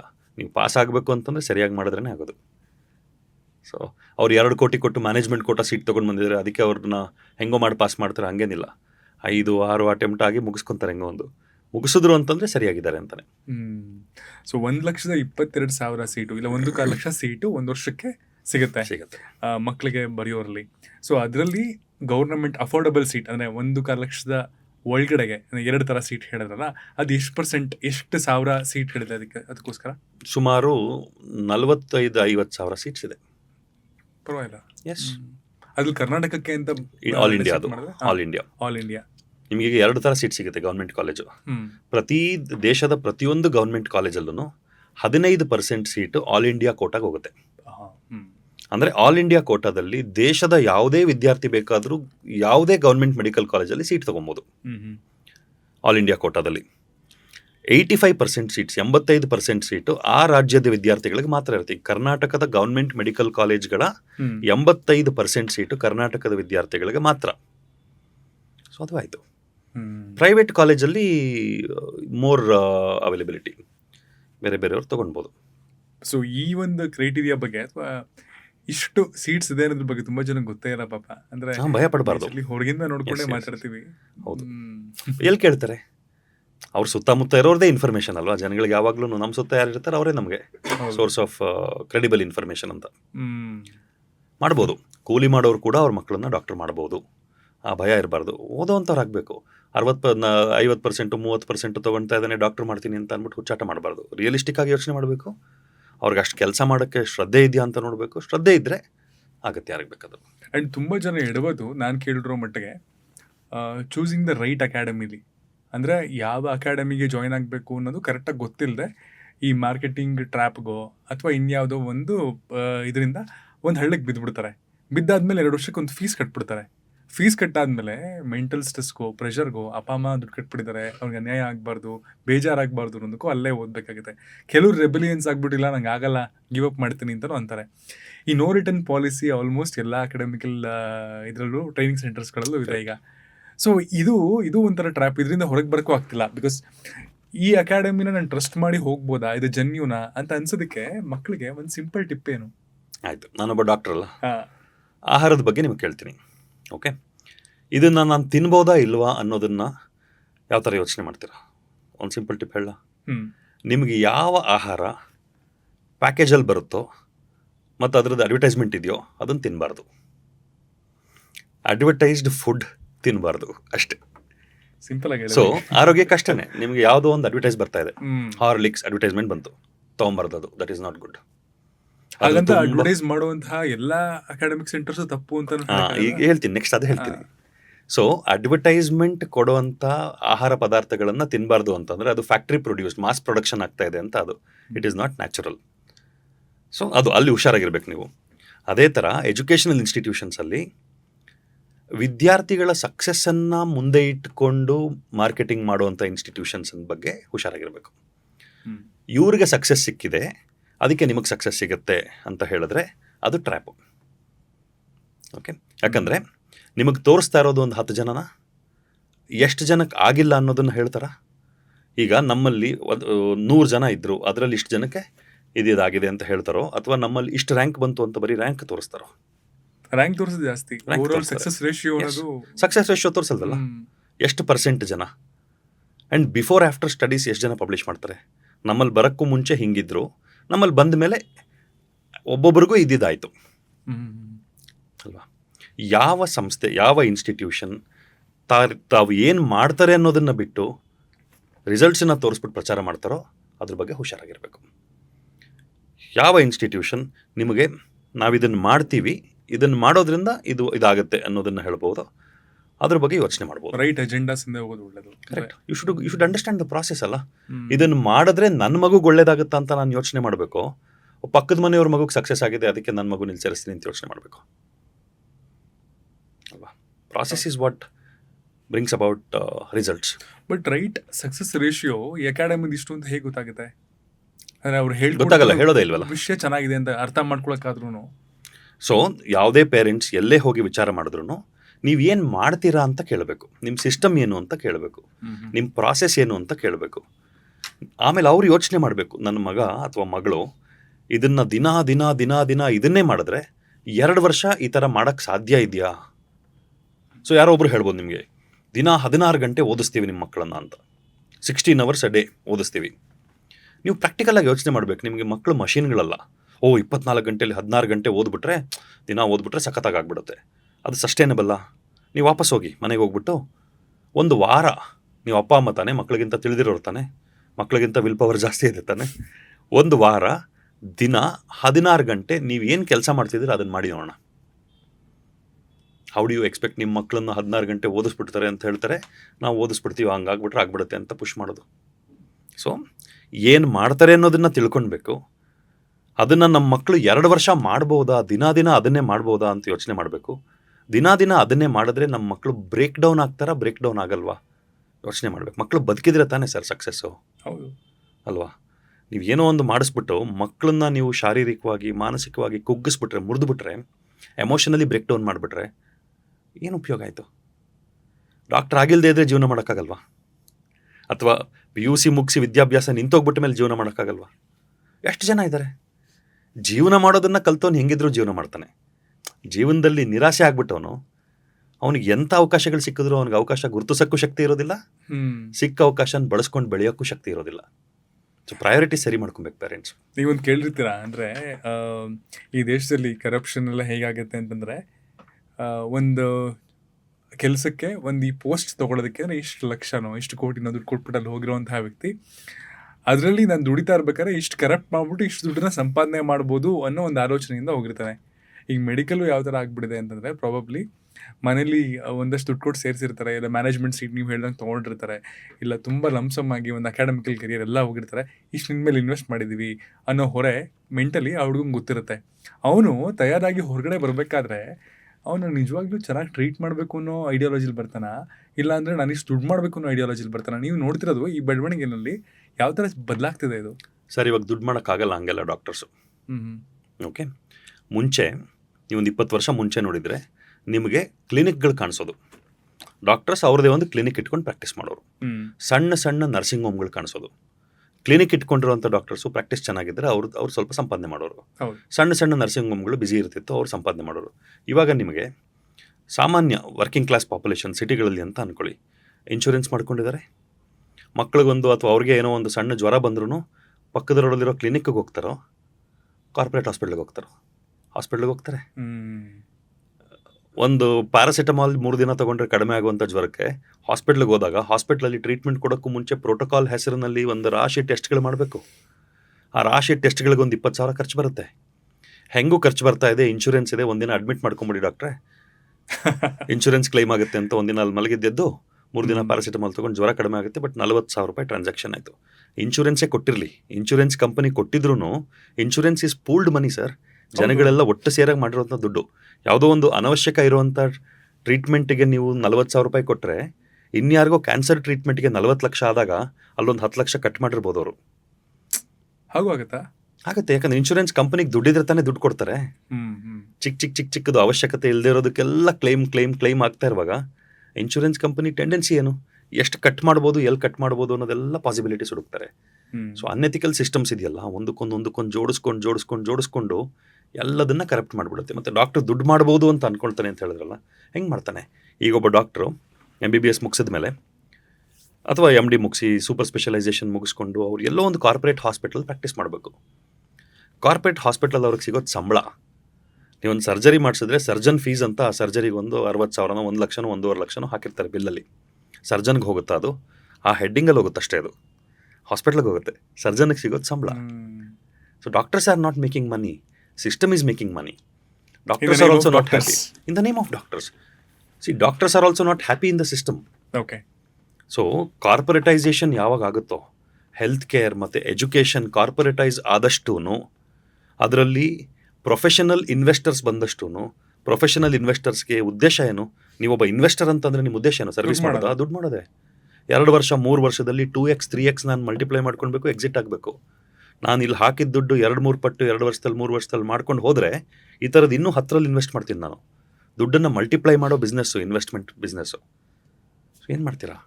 ಡಾಕ್ಟರ್ಸ್ ವಿಕ್ಟಿಮ್ ಆಗಿದ್ದಾರೆ ಅಂತ. Doctors are victims of a commercialised health care system. So it's not an easy job. Frontal doctors ಇರ್ತಾರಷ್ಟು, ಎಷ್ಟು ನೋಡ್ತೀವಿ ಡಾಕ್ಟರ್ಸನ್ನು ಹೊಡೆದಾಕ್ಬಿಡ್ತಾರೆ. ಜನಗಳು ಕೋಪ ಬಂದು ಫ್ರಂಟ್ ಲೈನ್ ಡಾಕ್ಟರ್ಸ್ ಹೊಡಿತಾರೆ. ಯಾಕೆ ಹೊಡಿತಿದ್ದಾರೆ? ಡಾಕ್ಟರ್ಸ್ ಏನು ಮಾಡ್ತಿದ್ದಾರೆ? So it's A totally corrupted system. ಅದಕ್ಕೆ ನಾನು ಹೇಳೋದು, ಎಜುಕೇಷನ್ ಮತ್ತು ಹೆಲ್ತ್ ಕೇರ್ ಕಾಮರ್ಸ್ ಇರುತ್ತೆ, ಬಿಕಾಸ್ ಖರ್ಚುಗಳು ಬರುತ್ತೆ, ಹಣದ ಟ್ರಾನ್ಸಾಕ್ಷನ್ಸ್ ಆಗಬೇಕು, ಇನ್ಸ್ಟಿಟ್ಯೂಷನ್ಸಲ್ಲಿ ಫೀಸ್ ತೊಗೊಳ್ಬೇಕು, ಅವೆಲ್ಲ ಇದ್ದೇ ಇರುತ್ತೆ. ಕಮರ್ಷಿಯಲೈಸ್ ಆಗಬಾರ್ದು. ಆರೋಗ್ಯ, ಆಹಾರ, ವಿದ್ಯಾಭ್ಯಾಸ, ಬೇಸಿಕ್ ನೆಸೆಸಿಟೀಸ್, ಯಾವಾಗ ಇದು 3 ಕಮರ್ಷಿಯಲೈಸ್ ಆಗುತ್ತೋ ಅದೇ ಕರಪ್ಷನ್. ಯಾಕಂದರೆ ಎಲ್ಲ ಸುತ್ತ ಇರೋರು ಕಿತ್ತು ತಿನ್ಬಿಟ್ರೆ ನಿಮ್ಮಲ್ಲಿ ಸರ್ವೈವಲ್ ಇನ್ಸ್ಟಿಂಕ್ಟ್ ಟ್ರಿಗರ್ ಆಗುತ್ತೆ. We are animals after all. Ethical ಡಾಕ್ಟರ್ಸ್ಗಳನ್ನ ಪ್ರೊಡ್ಯೂಸ್ ಮಾಡ್ತಿದೀವ ನಾವು. ಅಂದರೆ ಈಗ ಒಂದಕ್ಕೆ ಹೋದ್ರೆ 10 ಟೆಸ್ಟ್ ಬರೆದು ಕಳಿಸ್ತಾರಲ್ಲ, there are a lot of ethical doctors within the corrupt system. ಅವರು ನೀವು ಹೇಳಿದಾಗೆ Frustrate ಆಗಿರ್ತಾರೆ. ಮಾರ್ಕೆಟಿಂಗ್ ಅಲ್ಲೇ ಇರುವಂತಹವರು ಇರ್ತಾರೆ ಅಂತ ಇರ್ತಾರೆ ಹೇಳಿದ್ರೆ ಇರ್ತಾರೆ ಬಟ್ ಇವಾಗ ಏನು ಗೊತ್ತಾ, ನೀವು ಒಂದು ಕಾರ್ಪೊರೇಟ್ ಸೆಟಪ್ ಅಲ್ಲಿ ಹೋದ್ರಿ ಅಂತಂದ್ರೆ ಮಾಡ್ಲೇಬೇಕು. ಪ್ರೋಟೋಕಾಲ್ ಪ್ರಕಾರ ನೀವು ಡಯಾಗ್ನೋಸಿಸ್ ಮಾಡಿದಾಗ ನೀವು ಏನನ್ನು ಮಿಸ್ ಮಾಡೋದಿಲ್ಲ. ಈಗ ನೀವು ನನ್ನ ಕ್ಲಿನಿಕ್ಗೆ ಬಂದರೆ ಐ ಕ್ಯಾನ್ ಟ್ರೀಟ್ ಯು. ಒಂದು ಜ್ವರ ಬಂತು, ನಾನು ನಿಮಗೆ ಮೊದಲು ಟ್ರೀಟ್ ಮಾಡ್ತೀನಿ. ನಾನು ಕ್ಲಿನಿಕಲ್ ಜಡ್ಜ್ಮೆಂಟಲ್ಲಿ ಒಂದು ಪ್ರಾವಿಷನಲ್ ಡಯಾಗ್ನೋಸಿಸ್ ಮಾಡ್ಕೊತೀನಿ, ಟ್ರೀಟ್ ಮಾಡ್ತೀನಿ. 3 ದಿನ ಆದಮೇಲೆ ಕಮ್ಮಿ ಆಗಿಲ್ಲ ಅಂದರೆ ನೋಡೋಣ ಅಂತ ಹೇಳ್ತೀನಿ. ಆಮೇಲೆ ಟೆಸ್ಟ್ ಮಾಡಿಸ್ತೀನಿ ಬೇಕು ಅಂತಂದರೆ. ಶರೀರ ಫೈಟ್ ಮಾಡುತ್ತೆ, ರಿಕವರ್ ಆಗಿಬಿಟ್ರೆ ಸರಿ ಹೋಯ್ತು, 50 ರೂಪಾಯಲ್ಲಿ ಮುಗೀತು ಕೆಲಸ. ಬಟ್ ಹಾಸ್ಪಿಟಲ್ಗೆ ಬಂದಾಗ let us be fair to the system also. Correct. Okay, ಜನ ಬಂದರು, ನಾವು ಟ್ರೀಟ್ ಮಾಡಿದ್ವಿ, 3 ದಿನ ಆಯಿತು, 5 ದಿನ ಆಯಿತು, ಏನೋ ಒಂದು ಕಾಂಪ್ಲಿಕೇಶನ್ ಆಯಿತು ಅಂತಂದರೆ ಅವಾಗ ಬಂದು ಮತ್ತೆ ಹಿಡ್ಕೊತಾರೆ, ನಿಮ್ಮನ್ನು ಬೇಡ ಅಂತ ಹೇಳಿದ್ವಾ, ನೀವು ಮಾಡಿಸ್ಬೇಕಿತ್ತು ಅಂತ. So hospitals should become more safer for the system. ಅದಕ್ಕೆ ಪ್ರೋಟೋಕಾಲ್ ಮಾಡಿಬಿಟ್ರೆ ಏನೂ ಮಿಸ್ ಆಗಲ್ಲ. ಬಟ್ ಪ್ರೋಟೋಕಾಲ್ ಫಾಲೋ ಮಾಡ್ತಾ ಹೋಗುವಾಗ ಡಿಸ್ಕ್ರಿಷನ್ ಕಡಿಮೆ ಆಗುತ್ತೆ, ಕಾಸ್ಟ್ ಜಾಸ್ತಿ ಆಗುತ್ತೆ for the end user. So ಇಲ್ಲಿ ಬರೀ ಹಾಸ್ಪಿಟಲ್ಸನ್ನು ಅಥವಾ ಸಿಸ್ಟಮನ್ನು ಅಥವಾ ಡಾಕ್ಟರ್ಸನ್ನು ಬ್ಲೇಮ್ ಮಾಡೋದು ಅಲ್ಲ, ಜನಗಳೇ ಮೆಟೀರಿಯಲಿಸ್ಟಿಕ್ ಆಗೋಗಿದ್ದಾರೆ, ಟ್ರಾನ್ಸಾಕ್ಷನಲ್ ಆಗೋಗಿದ್ದಾರೆ, ಲಾಭ ನಷ್ಟಗಳ ಲೆಕ್ಕಾಚಾರಕ್ಕೆ ಬಂದ್ಬಿಟ್ಟಿದೆ ಜೀವನ. ನನಗೆ ಅನುಕೂಲ ಇರೋದೆಲ್ಲ ಒಳ್ಳೆಯದು, ನನಗೆ ಅನಾನುಕೂಲ ಆಗೋದೆಲ್ಲ ಕೆಟ್ಟದು. ಒಂದೇ ವಿಷಯ ಅಟ್ ದ ಸೇಮ್ ಟೈಮ್ ಎರಡೂ ಆಗಿಬಿಡುತ್ತೆ. ಓಕೆ, ಈಗ ಡಾಕ್ಟರ್ ಹತ್ರ ಫಸ್ಟು ಹಾಸ್ಪಿಟಲಲ್ಲಿ ಸೇರಿಸಿದಾಗ ಏನೋ ಒಂದು ಎಮರ್ಜೆನ್ಸಿ ಸಿಚುವೇಷನಲ್ಲಿ ಡಾಕ್ಟ್ರೇ ಏನು ಬೇಕೋ ಮಾಡಿ ನನ್ನ ಪೇಷಂಟ್ನ ಉಳಿಸ್ಬಿಡಿ ಅಂತ ಹೇಳ್ತಾರೆ. ಪೇಷಂಟ್ ಬದುಕೊಂಡ್ರೆ ಕಿತ್ಬಿಟ್ರು ಸರಿಯಾಗಿ ಅಂತ ಹೇಳ್ತಾರೆ. ಪೇಷಂಟ್ ಸತ್ತೋದ್ರೆ ಚೆನ್ನಾಗಿ ನಡ್ಕೊಂಡು ಬಂದ ಸಾಯಿಸ್ಬಿಟ್ರು ಅಂತ ಹೇಳ್ತಾರೆ. ನಿಜ, ಜನನೇ ತಾನೇ ಇದು. So it's not a simple problem. ನಾವು ಕೆಟ್ಟದನ್ನ ಬೇಗ ಸ್ಪ್ರೆಡ್ ಮಾಡ್ತೀವಿ ಒಳ್ಳೇದಕ್ಕಿಂತ. ಹಂಗೆ ಎಷ್ಟೋ ಸಲ ನೀವು ಬದುಕ್ಸೋಕ್ಕಾಗಲ್ಲ patient. So if you are fair to the doctor, ಪ್ರಯತ್ನ ಪಟ್ಟರು ಉಳಿಲಿಲ್ಲ ಅಂತ ಹೇಳ್ಬೋದು. ಎಷ್ಟು ಸಲ ನೋಡಿದ್ದೀವಿ ಟಿ ವಿನಲ್ಲೆಲ್ಲ, ಅಯ್ಯೋ ಬರ್ತಾ ನಡ್ಕೊಂಡು ಬಂದ್ರಪ್ಪ ಚೆನ್ನಾಗಿ, ಇಲ್ಲಿ ಬಂದರು ಸಾಯಿಸ್ಬಿಟ್ರು ಅಂತ ಹೇಳ್ತಾರೆ. ಓಕೆ, ಅಂಡ್ ಮುಂಚೆ ಎಲ್ಲ ಕೇಳಿದಿರ ನೀವು? ನಾನು ಕೇಳ್ತಿದ್ದೆ ಚಿಕ್ಕವನಾಗಿರ್ಬೇಕಾರಲ್ಲ, ಈ ಡಾಕ್ಟರ್ ಕೈಗುಣ ಸೂಪರ್ ಆಗಿದೆ, ಅವ್ರದ್ದು ಹೋಗಿ ಪಾಪ ತುಂಬ ಎಲ್ಲ ಕಡೆ ಬೇರೆ ಎಲ್ಲ ಅಷ್ಟು ದುಡ್ಡು ಹೇಳೋರು, ಇವರೆಲ್ಲ ಇಷ್ಟು ಕಡಿಮೆನೇ ಮಾಡಿಕೊಟ್ರು ಅಂತ. ಇವತ್ತಿನ ದಿನ ಆ ವಿಷಯಗಳನ್ನ ಕೇಳಿದ್ರೆ ತುಂಬ ಕಮ್ಮಿ ಆಗಿಬಿಟ್ಟಿದೆ ಅಂತ ಅನ್ಸಿಲ್ವಾ ನಿಮಗೆ? ಹೌದು. ಟ್ರಸ್ಟ್ ಎಲ್ಲಿದೆ ಸರ್? ಹೆಲ್ತ್ ಕೇರ್ ಬಗ್ಗೆ ಅಲ್ಲ, ಮನೆಯಲ್ಲೂ ಒಬ್ರನ್ನೊಬ್ರು ಟ್ರಸ್ಟ್ ಮಾಡ್ತಾರೆ ಜನ. ಇವಾಗ ನಿಮ್ಮ ಮಕ್ಳನ್ನ ಕರ್ಕೊಂಡೋಗಿ ಎಲ್ಲಾದರೂ ಒಂದು ವಾರ ಬಿಟ್ಬಿಟ್ಟು ನೀವು ಟ್ರಿಪ್ ಹೋಗೋಕ್ಕೆ ಸಾಧ್ಯ ಇದೆಯಾ? ಮುಂಚೆ ಎಲ್ಲ ಹೋಗ್ತಿದ್ವಿ ಅಲ್ವಾ? ಎಲ್ಲಾದರೂ ಅಪ್ಪ ಅಮ್ಮ ಹೋಗಬೇಕು ಅಂತಂದರೆ ಮಕ್ಕಳನ್ನ ಎಲ್ಲೋ ಅವರ ಚಿಕ್ಕಪ್ಪ ದೊಡ್ಡಪ್ಪನ ಮನೆಯಲ್ಲೋ ಅತ್ತೆ ಮಾವನ ಮನೆಯಲ್ಲೋ ಬಿಟ್ಟು ಹೋಗೋರು. ಎಕ್ಸ್ಟೆಂಡೆಡ್ ಫ್ಯಾಮಿಲೀಸ್ ಇತ್ತು. ಇವಾಗ ಹಂಗೆ ಹೋಗೋಕ್ಕಾಗತ್ತಾ? ಅಪ್ಪ ಅಮ್ಮ ಎಲ್ಲೋ ಹೋಗಬೇಕು, ಮನೆಯಲ್ಲೊಂದು 10 ವರ್ಷದ ಹೆಣ್ಮಗು ಇದೆ, ಅವಳನ್ನೆಲ್ಲಾದರೂ ಬಿಟ್ಟು ಒಂದು ವಾರ ಟ್ರಿಪ್ ಹೋಗಿ ಬರ್ತೀವಿ ಅಂತ ಧೈರ್ಯ ಬರುತ್ತೆ ಯಾರಿಗಾದ್ರು? ರಿಲೇಟಿವ್ಸ್, ಫ್ರೆಂಡ್ಸ್ ಯಾರ ಮನೆಯಲ್ಲೂ ಬಿಡೋಕ್ಕಾಗಲ್ಲ. Trust deficit. We don't trust anybody anymore. So ಒಂದು ಸಮಾಜ ಒಬ್ರನ್ನೊಬ್ರು ನಂಬಕ್ಕಾಗದೇ ಇರೋಂಗೆ ತಯಾರಾದರೆ ಹೆಂಗಿರುತ್ತೆ? ಕ್ವಾಲಿಟಿ ಆಫ್ ಲೈಫ್ ಇಲ್ಲ, ಕಂಟಿನ್ಯೂಸ್ ಸ್ಟ್ರೆಸ್. ಅದು ನಂಬಿಕೆನೇ ಸೆಕ್ಯೂರಿಟಿ, ಹಣ ಅಲ್ಲ. ನಂಬಿಕೆ ಇದ್ದರೆ ಏನಾದರೂ ನಡೆಯುತ್ತೆ ಬಿಡಪ್ಪ ಅಂತ. ಮುಂಚೆ ಹೇಳ್ತಿದ್ರಲ್ಲ, ಮನೆ ಕಟ್ಟಕ್ಕೆ ಶುರು ಮಾಡಿದ್ವಿ, ಹೆಂಗೆಂಗೋ ಆಯಿತು, ಕಟ್ಬಿಟ್ವಿ. ಮದುವೆ ಫಿಕ್ಸ್ ಆಯಿತು, 1,000 ರೂಪಾಯಿ ದುಡ್ಡಿರಲಿಲ್ಲ, ಹಂಗಂಗೆ ನಡೆದೋಯ್ತು. ಸಾಧ್ಯನೇ ಇಲ್ಲ. ಅದಕ್ಕೋಸ್ಕರ ಬ್ಯಾಂಕ್ ಇದೆ, ಸಾಲ ಕೊಡ್ತಾರೆ. ಓಕೆ, ಸಂಬಂಧಿಕರಿಲ್ಲ, you don't have people who will help you. There are banks who will give you money which you have to repay with interest. ಎಲ್ಲವೂ ಕಾರ್ಪೊರೇಟ್ ಆಗಿದೆ. ಆ್ಯಂಡ್ ಈ AI ಬಂದು ಅಂದರೆ, ಈಗ ನಾನು ಬೇಸಿಕಲಿ ಇಂಜಿನಿಯರಿಂಗ್ ಮಾಡಿದ್ದು. ಸೊ ಈಗ ನನ್ನ ಫ್ರೆಂಡ್ಸ್ ಎಲ್ಲ ಸುಮಾರು ಜನ ಕೆಲಸಗಳ ತೊಂದರೆನ ನೋಡ್ತಿದ್ದಾರೆ ಬಿಕಾಸ್ ಆಫ್ AI. ಅವ್ರು ಮಾಡೋ ಕೆಲಸನ ಆರಾಮಾಗಿ AI ಮಾಡಾಗ್ತದೆ, ಕೋಡ್ ಬರೆಯುತ್ತೆ, ಎಲ್ಲ ಮಾಡ್ತಿದೆ. ಬಟ್ ಮೆಡಿಕಲ್ ಫೀಲ್ಡಲ್ಲೂ AI ಡಾಮಿನೆನ್ಸ್ ಶುರುವಾಗಿದೆಯಾ? ಅಥವಾ ಮುಂದೆ ಮೆಡಿಕಲ್ ಓದುವಂತಹ ವಿದ್ಯಾರ್ಥಿಗಳಿಗೂ ಇದು AI ಟೇಕ್ ಓವರ್ ಮಾಡುತ್ತೆ ಅನ್ನೋ ಇನ್ಸೆಕ್ಯೂರಿಟಿ ಏನಾರು ಇದೆಯಾ? ಟೇಕ್ ಓವರ್ ಮಾಡೋದು ಕಷ್ಟ. ಸದ್ಯಕ್ಕಂತೂ ನಾವು ಆ ಸಾಧ್ಯತೆಗಳನ್ನು ನೋಡೋದಿಲ್ಲ. ಯಾಕಂದರೆ at the end of it ಒಂದು ಹ್ಯೂಮನ್ ಡಿಸ್ಕ್ರಿಷನ್ ಇವಾಗಲೂ ಇದೆ. ರೋಬೋಟಿಕ್ ಆರ್ಮ್ ಸರ್ಜರೀಸ್ ಅಂತೆಲ್ಲ ಏನು ಮಾಡ್ತಾರೆ, ಹೌದು, it is more precise. Technology medical ಇಂಟರ್ವೆನ್ಷನ್ಸನ್ನು ಇನ್ನೂ ಬೆಟರಾಗಿ ಮಾಡ್ತಾ ಇದೆ. ಆದರೆ ಟೆಕ್ನಾಲಜಿಯೇ ಸಂಪೂರ್ಣವಾಗಿ ಟೇಕ್ ಓವರ್ ಮಾಡುತ್ತೆ ಅನ್ನೋದು very unlikely, and it is not ethical also. ಇವಾಗ ನಮ್ಮಲ್ಲಿ ಆಲ್ರೆಡಿ ಕ್ಲೋನಿಂಗ್ ಮಾಡೋ ಟೆಕ್ನಾಲಜಿ ಇದೆ. ಈಗ ನಿಮ್ಮ ಒಂದು ಕೂದಲು ತಗೊಂಡು ನಿಮ್ಮ ಎಕ್ಸಾಕ್ಟ್ ರೆಪ್ಲಿಕಾ ಕ್ರಿಯೇಟ್ ಮಾಡಿಬಿಡ್ಬೋದು. But it is unethical. Okay, ಹ್ಯೂಮನ್ಸಲ್ಲಿ ಮಾಡೋಂಗಿಲ್ಲ ಅದನ್ನು. ಸೊ ಅದೆಲ್ಲ ಗೈಡ್ಲೈನ್ಸ್ ಇರುತ್ತೆ. ಹೆಲ್ತ್ ಕೇರಲ್ಲಿ ಅಷ್ಟೇನು ಅಫೆಕ್ಟ್ ಆಗೋದಿಲ್ಲ. ಟೆಕ್ನಾಲಜಿ ಟೇಕ್ ಓವರ್ ಮಾಡೋದಿಲ್ಲ. Technology will complement. Technology health care ಡೆಲಿವರಿನ ಇನ್ನೂ ಚೆನ್ನಾಗಿ ಮಾಡುತ್ತೆ. ಬಟ್ ರೋಬೋಟ್ ಸರ್ಜರೀಸ್ ಹೇಳಿದ್ರಲ್ಲ ನೀವು, ಅದೇ ನಾನು ನೋಡ್ಬೇಕಾದ್ರೆ ಪ್ರಿಸೈಸ್ ಆಗೋದು ಆಗ್ತದೆ ಅಂತ ಬರ್ತದೆ ಹೊರದೇಶಗಳಲ್ಲಿ, ವೆಸ್ಟರ್ನ್ ನಮ್ಮಲ್ಲೂ ಮಾಡ್ತಾರೆ ನಮ್ಮಲ್ಲೂ ಬೇಕಾದಷ್ಟು ಮಾಡ್ತಾರೆ. ನಡೆಯುತ್ತೆ. ಬಟ್ ಅದು ಹ್ಯೂಮನ್ ಇಂಟರ್ವೆನ್ಷನ್ ಕಮ್ಮಿ ಮಾಡುತ್ತಲ್ವಾ? ಅಂದ್ರೆ ಸುಮಾರು ಆಪರೇಷನ್ಸ್ ನ ಮಾಡ್ಬೋದು ವಿತ್ ದ ಗೈಡೆನ್ಸ್ ಆಫ್ ಒಬ್ಬ doctor. Robots can make many operations. ಇಲ್ಲ ಅದು ಹೆಂಗಂದ್ರೆ ಕೈ ಮಾತ್ರ ರೋಬೋಟ್. ನೀವು ಸಿಸ್ಟಮ್ ಅಲ್ಲಿ ಅದನ್ನ ರೆಗ್ಯುಲೇಟ್ ಮಾಡ್ತಾ ಇರ್ತೀರಾ. ನನ್ನ ಕೈಯಲ್ಲಿ ನಾನು ಸ್ಕಾಲ್ಪೆಲ್ ಹಿಡ್ಕೊಂಡು ಒಳಗಡೆ ಏನಾದರೂ ಮ್ಯಾನಿಪುಲೇಟ್ ಮಾಡಬೇಕು ಅಂತಂದ್ರೆ you need more area. But robotic arm ಒಂದು ಉದ್ದ ಪ್ರೋಬ್ ಹೋಗ್ಬಿಟ್ಟು ಅದನ್ನ ಮಾಡ್ಬೋದು ಆ ಕೆಲಸನ. So the area of manipulation become smaller. Cuts ಇಂದ ಹಿಡಿದು ಎಲ್ಲಾನು ನೀಟಾಗಿ ಆಗುತ್ತೆ, ಪ್ರಿಸಿಷನ್ ಆಗುತ್ತೆ, ಬ್ಲಡ್ ಲಾಸ್ ಕಡಿಮೆ ಆಗುತ್ತೆ, ಸುತ್ತಮುತ್ತ ಟಿಶ್ಯೂ ಡ್ಯಾಮೇಜ್ ಕಡಿಮೆ ಆಗುತ್ತೆ. ಹಾಗೆ ಮೇಕ್ಸ್ ಇಟ್ ಮೋರ್ ಎಫಿಷಿಯಂಟ್ ಅಷ್ಟೇ. ಬಟ್ AI ಮೂಲಕ ಕಂಪ್ಲೀಟ್ ಆಗಿ ಅದೇ ಹ್ಯಾಂಡಲ್ ಮಾಡೋ ಥರದ್ದು ಒಂದಿನ ಬರುತ್ತೆ ಅಂತ ಅನ್ಸುತ್ತೆ ನಿಮಗೆ? ಅನ್ಲೈಕ್ಲಿ. ಯಾಕಂದರೆ ನಿಮಗೆ ಶರೀರದ ಒಳಗಡೆ ಎಲ್ಲಾನು ಪ್ರೀಡಿಟರ್ಮಿನ್ಡ್ ಸಿಸ್ಟಮ್ಸ್ ಥರ ಇರೋದಿಲ್ಲ. ನೀವಲ್ಲಿ ಡಿಸ್ಕ್ರಿಷನ್ ಬೇಕಾಗುತ್ತೆ. ಆ ಥರದ್ದು ಕೇಪಬಿಲಿಟೀಸ್ ಬಂದ್ರೂ ನನಗೆ ಅನ್ಸೋ ಪ್ರಕಾರ that would be unethical and it will not be allowed for practice. Capabilities ಬರ್ಬೋದೇನೋ, ಬಿಕಾಸ್ ಮನುಷ್ಯರು ಮಾಡೋದನ್ನೆಲ್ಲನೂ ನೀವು ಸಿಸ್ಟಮ್ಸ್ಗೆ ಕಲಿಸಿದ್ರೆ it will be more complex in its operation. ಆ ಅಬಿಲಿಟಿ ಬಂದ್ರೂ ಆಪರೇಷನಲಿ ಅದನ್ನು ಮಾಡೋದು ಅನ್ಲೈಕ್ಲಿ ಅಂತ ನನ್ನ ಅಭಿಪ್ರಾಯ.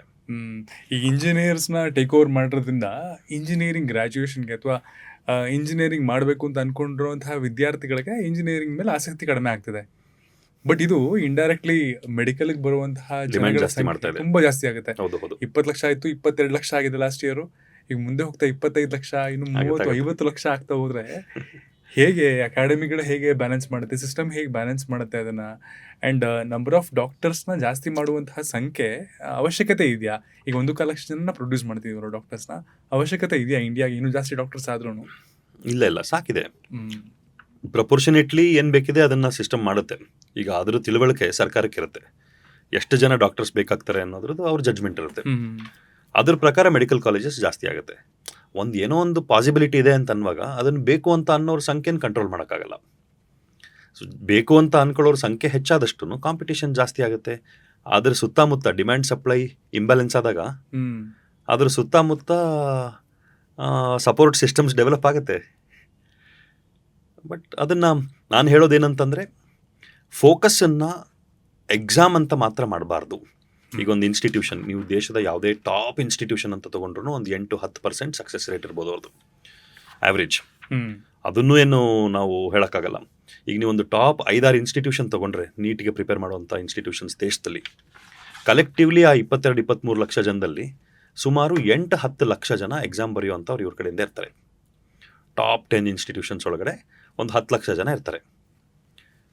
ಇವ್ರದ್ದೆಲ್ಲ ಕಲೆಕ್ಟಿವ್ ಸಕ್ಸಸ್ 10% ಇದ್ದಿದ್ರು,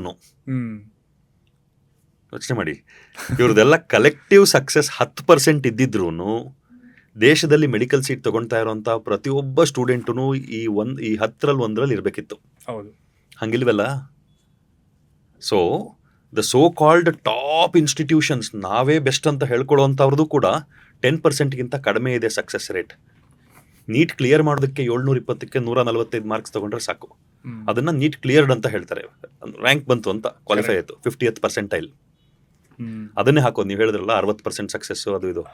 ನೀಟ್ ಕ್ಲಿಯರ್ ಮಾಡಿದವರು ಅವರು ಅಂದರೆ ಇನ್ನು ಮಿಕ್ಕಿದ 40% 145 ಮಾರ್ಕ್ಸು ದಾಟಿಲ್ಲ ಅಂತ ಅರ್ಥ. ನಿಮಗೆ ಮೆಡಿಕಲ್ ಸೀಟ್ ಸಿಗಬೇಕು ಅಂತಂದರೆ ಕರ್ನಾಟಕದಲ್ಲಿ ಒಂದು 550 ದಾಟಬೇಕು. ಗೌರ್ಮೆಂಟ್ ಸೀಟ್ ಸಿಗಬೇಕು ಅಂತಂದರೆ, ಪ್ರೈವೇಟ್ ಮೆರಿಟ್ ಅಂತಂದ್ರೂ 500 ದಾಟಬೇಕು.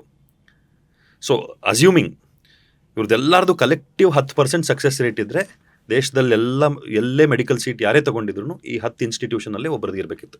ಅಂದರೆ 10 ಇನ್ಸ್ಟಿಟ್ಯೂಷನ್ಗೆ ಬಿಟ್ಟು ಇನ್ನು ಎಲ್ಲಿಂದನೂ ಯಾರಿಗೂ ಮೆಡಿಕಲ್ ಸೀಟ್ ಸಿಕ್ಕಿರಬಾರ್ದು. ಹಂಗಿಲ್ವಲ್ಲ? ನೀವು ಯಾವುದೇ ಒಂದು ಸಣ್ಣ ಇನ್ಸ್ಟಿಟ್ಯೂಟ್ಗೆ ಹೋದ್ರೂ ಅಲ್ಲೂ ಯಾರೋ ಒಬ್ಬ ಸ್ಟೂಡೆಂಟ್ ಮೆಡಿಕಲ್ ಸೀಟ್ ತೊಗೊಂಡಿರ್ತಾನ? 10 ಇಲ್ವಲ್ಲ, ಸಾವಿರಾರಿದೆ ಇನ್ಸ್ಟಿಟ್ಯೂಷನ್ಸ್. ಸೊ 90% ಜನಕ್ಕೆ ಏನಾಗ್ತಾ ಇದೆ, ನಿಮ್ಮಲ್ಲಿ ಡಾಕ್ಟರ್ ಆಗಬೇಕು ಅಂತ ಬರುವ 100 ಜನದಲ್ಲಿ 10 ಜನಗಳಿಗೆ ಮೆಡಿಕಲ್ ಸೀಟ್ ಸಿಗ್ತಾ ಇದೆ, ಇನ್ನು 90 ಜನಕ್ಕೆ ಸಿಗ್ತಾ ಇಲ್ಲ. ಸೊ ನಿಮ್ಮ ವ್ಯವಸ್ಥೆ 100 ಜನಕ್ಕೆ ಉಪಯೋಗ ಆಗುವಂಥ ವ್ಯವಸ್ಥೆ ಇರಬೇಕು. ಈ 2 ವರ್ಷ ಅವ್ರು ನಿಮ್ಮ ಜೊತೆಗೆ ಏನು ಕಳೆದ್ರೋ ಆ 2 ವರ್ಷದಲ್ಲಿ ಅವ್ರ ಜೀವನಕ್ಕೆ ಏನಾದರೂ ಉಪಯೋಗ ಆಗುವಂಥದ್ದು ನಡೆದಿರಬೇಕು. ಬರೀ ಓದಿಸಿದ್ದೀವಿ ಅಂತಂದರೆ 90 ಜನಕ್ಕೆ ಉಪಯೋಗ ಆಗಲಿಲ್ಲಲ್ಲ, ಅದಿನ್ನೂ ಅವ್ರನ್ನ ಕುಗ್ಸುತ್ತಲ್ಲ. ಇಷ್ಟೆಲ್ಲ ಪ್ರಯತ್ನ ಪಟ್ಟರು ಆಗಲಿಲ್ಲ ಅಂತ ಅನ್ನುವಾಗ ಅವ್ನು ಡಿಪ್ರೆಸ್ ಆಗ್ತಾನಲ್ಲ, ನಾನು ಅಯೋಗ್ಯ ಅಂತ ಅನ್ಕೊತಾನಲ್ಲ. ಜೀವನಕ್ಕೆ ಬೇಕಾದ ಮೌಲ್ಯಗಳನ್ನ ಕಲ್ತಿರ್ಬೇಕು. ಕಲಿಬೇಕು, ಸ್ಕಿಲ್ಸ್ ಬೇಕು ಸರ್. ಏನು ಸ್ಕಿಲ್ಸ್ ಕಲ್ತರು, ಏನು ನಾಲೆಡ್ಜ್ ಕಲ್ತರು, ಏನು ಪರ್ಸ್ಪೆಕ್ಟಿವ್ ಸಿಕ್ತವ್ರಿಗೆ, ಅದು ಪ್ರಯಾರಿಟಿ ಆಗಬೇಕು. Exam success should be complementary, it should be a by product.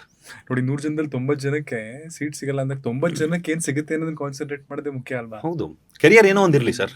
ಅವ್ನಾಯ್ತಪ್ಪ, ಅವ್ನು PUC ಮುಗಿಸಿದ್ಮೇಲೆ ಅವ್ರ ಅಪ್ಪಂದು ಯಾವುದೋ ಬಿಸ್ನೆಸ್ ಇದೆ ನೋಡ್ಕೊಂತೀನಿ ಅಂತ ಅನ್ಕೊಳ್ಬೋದು.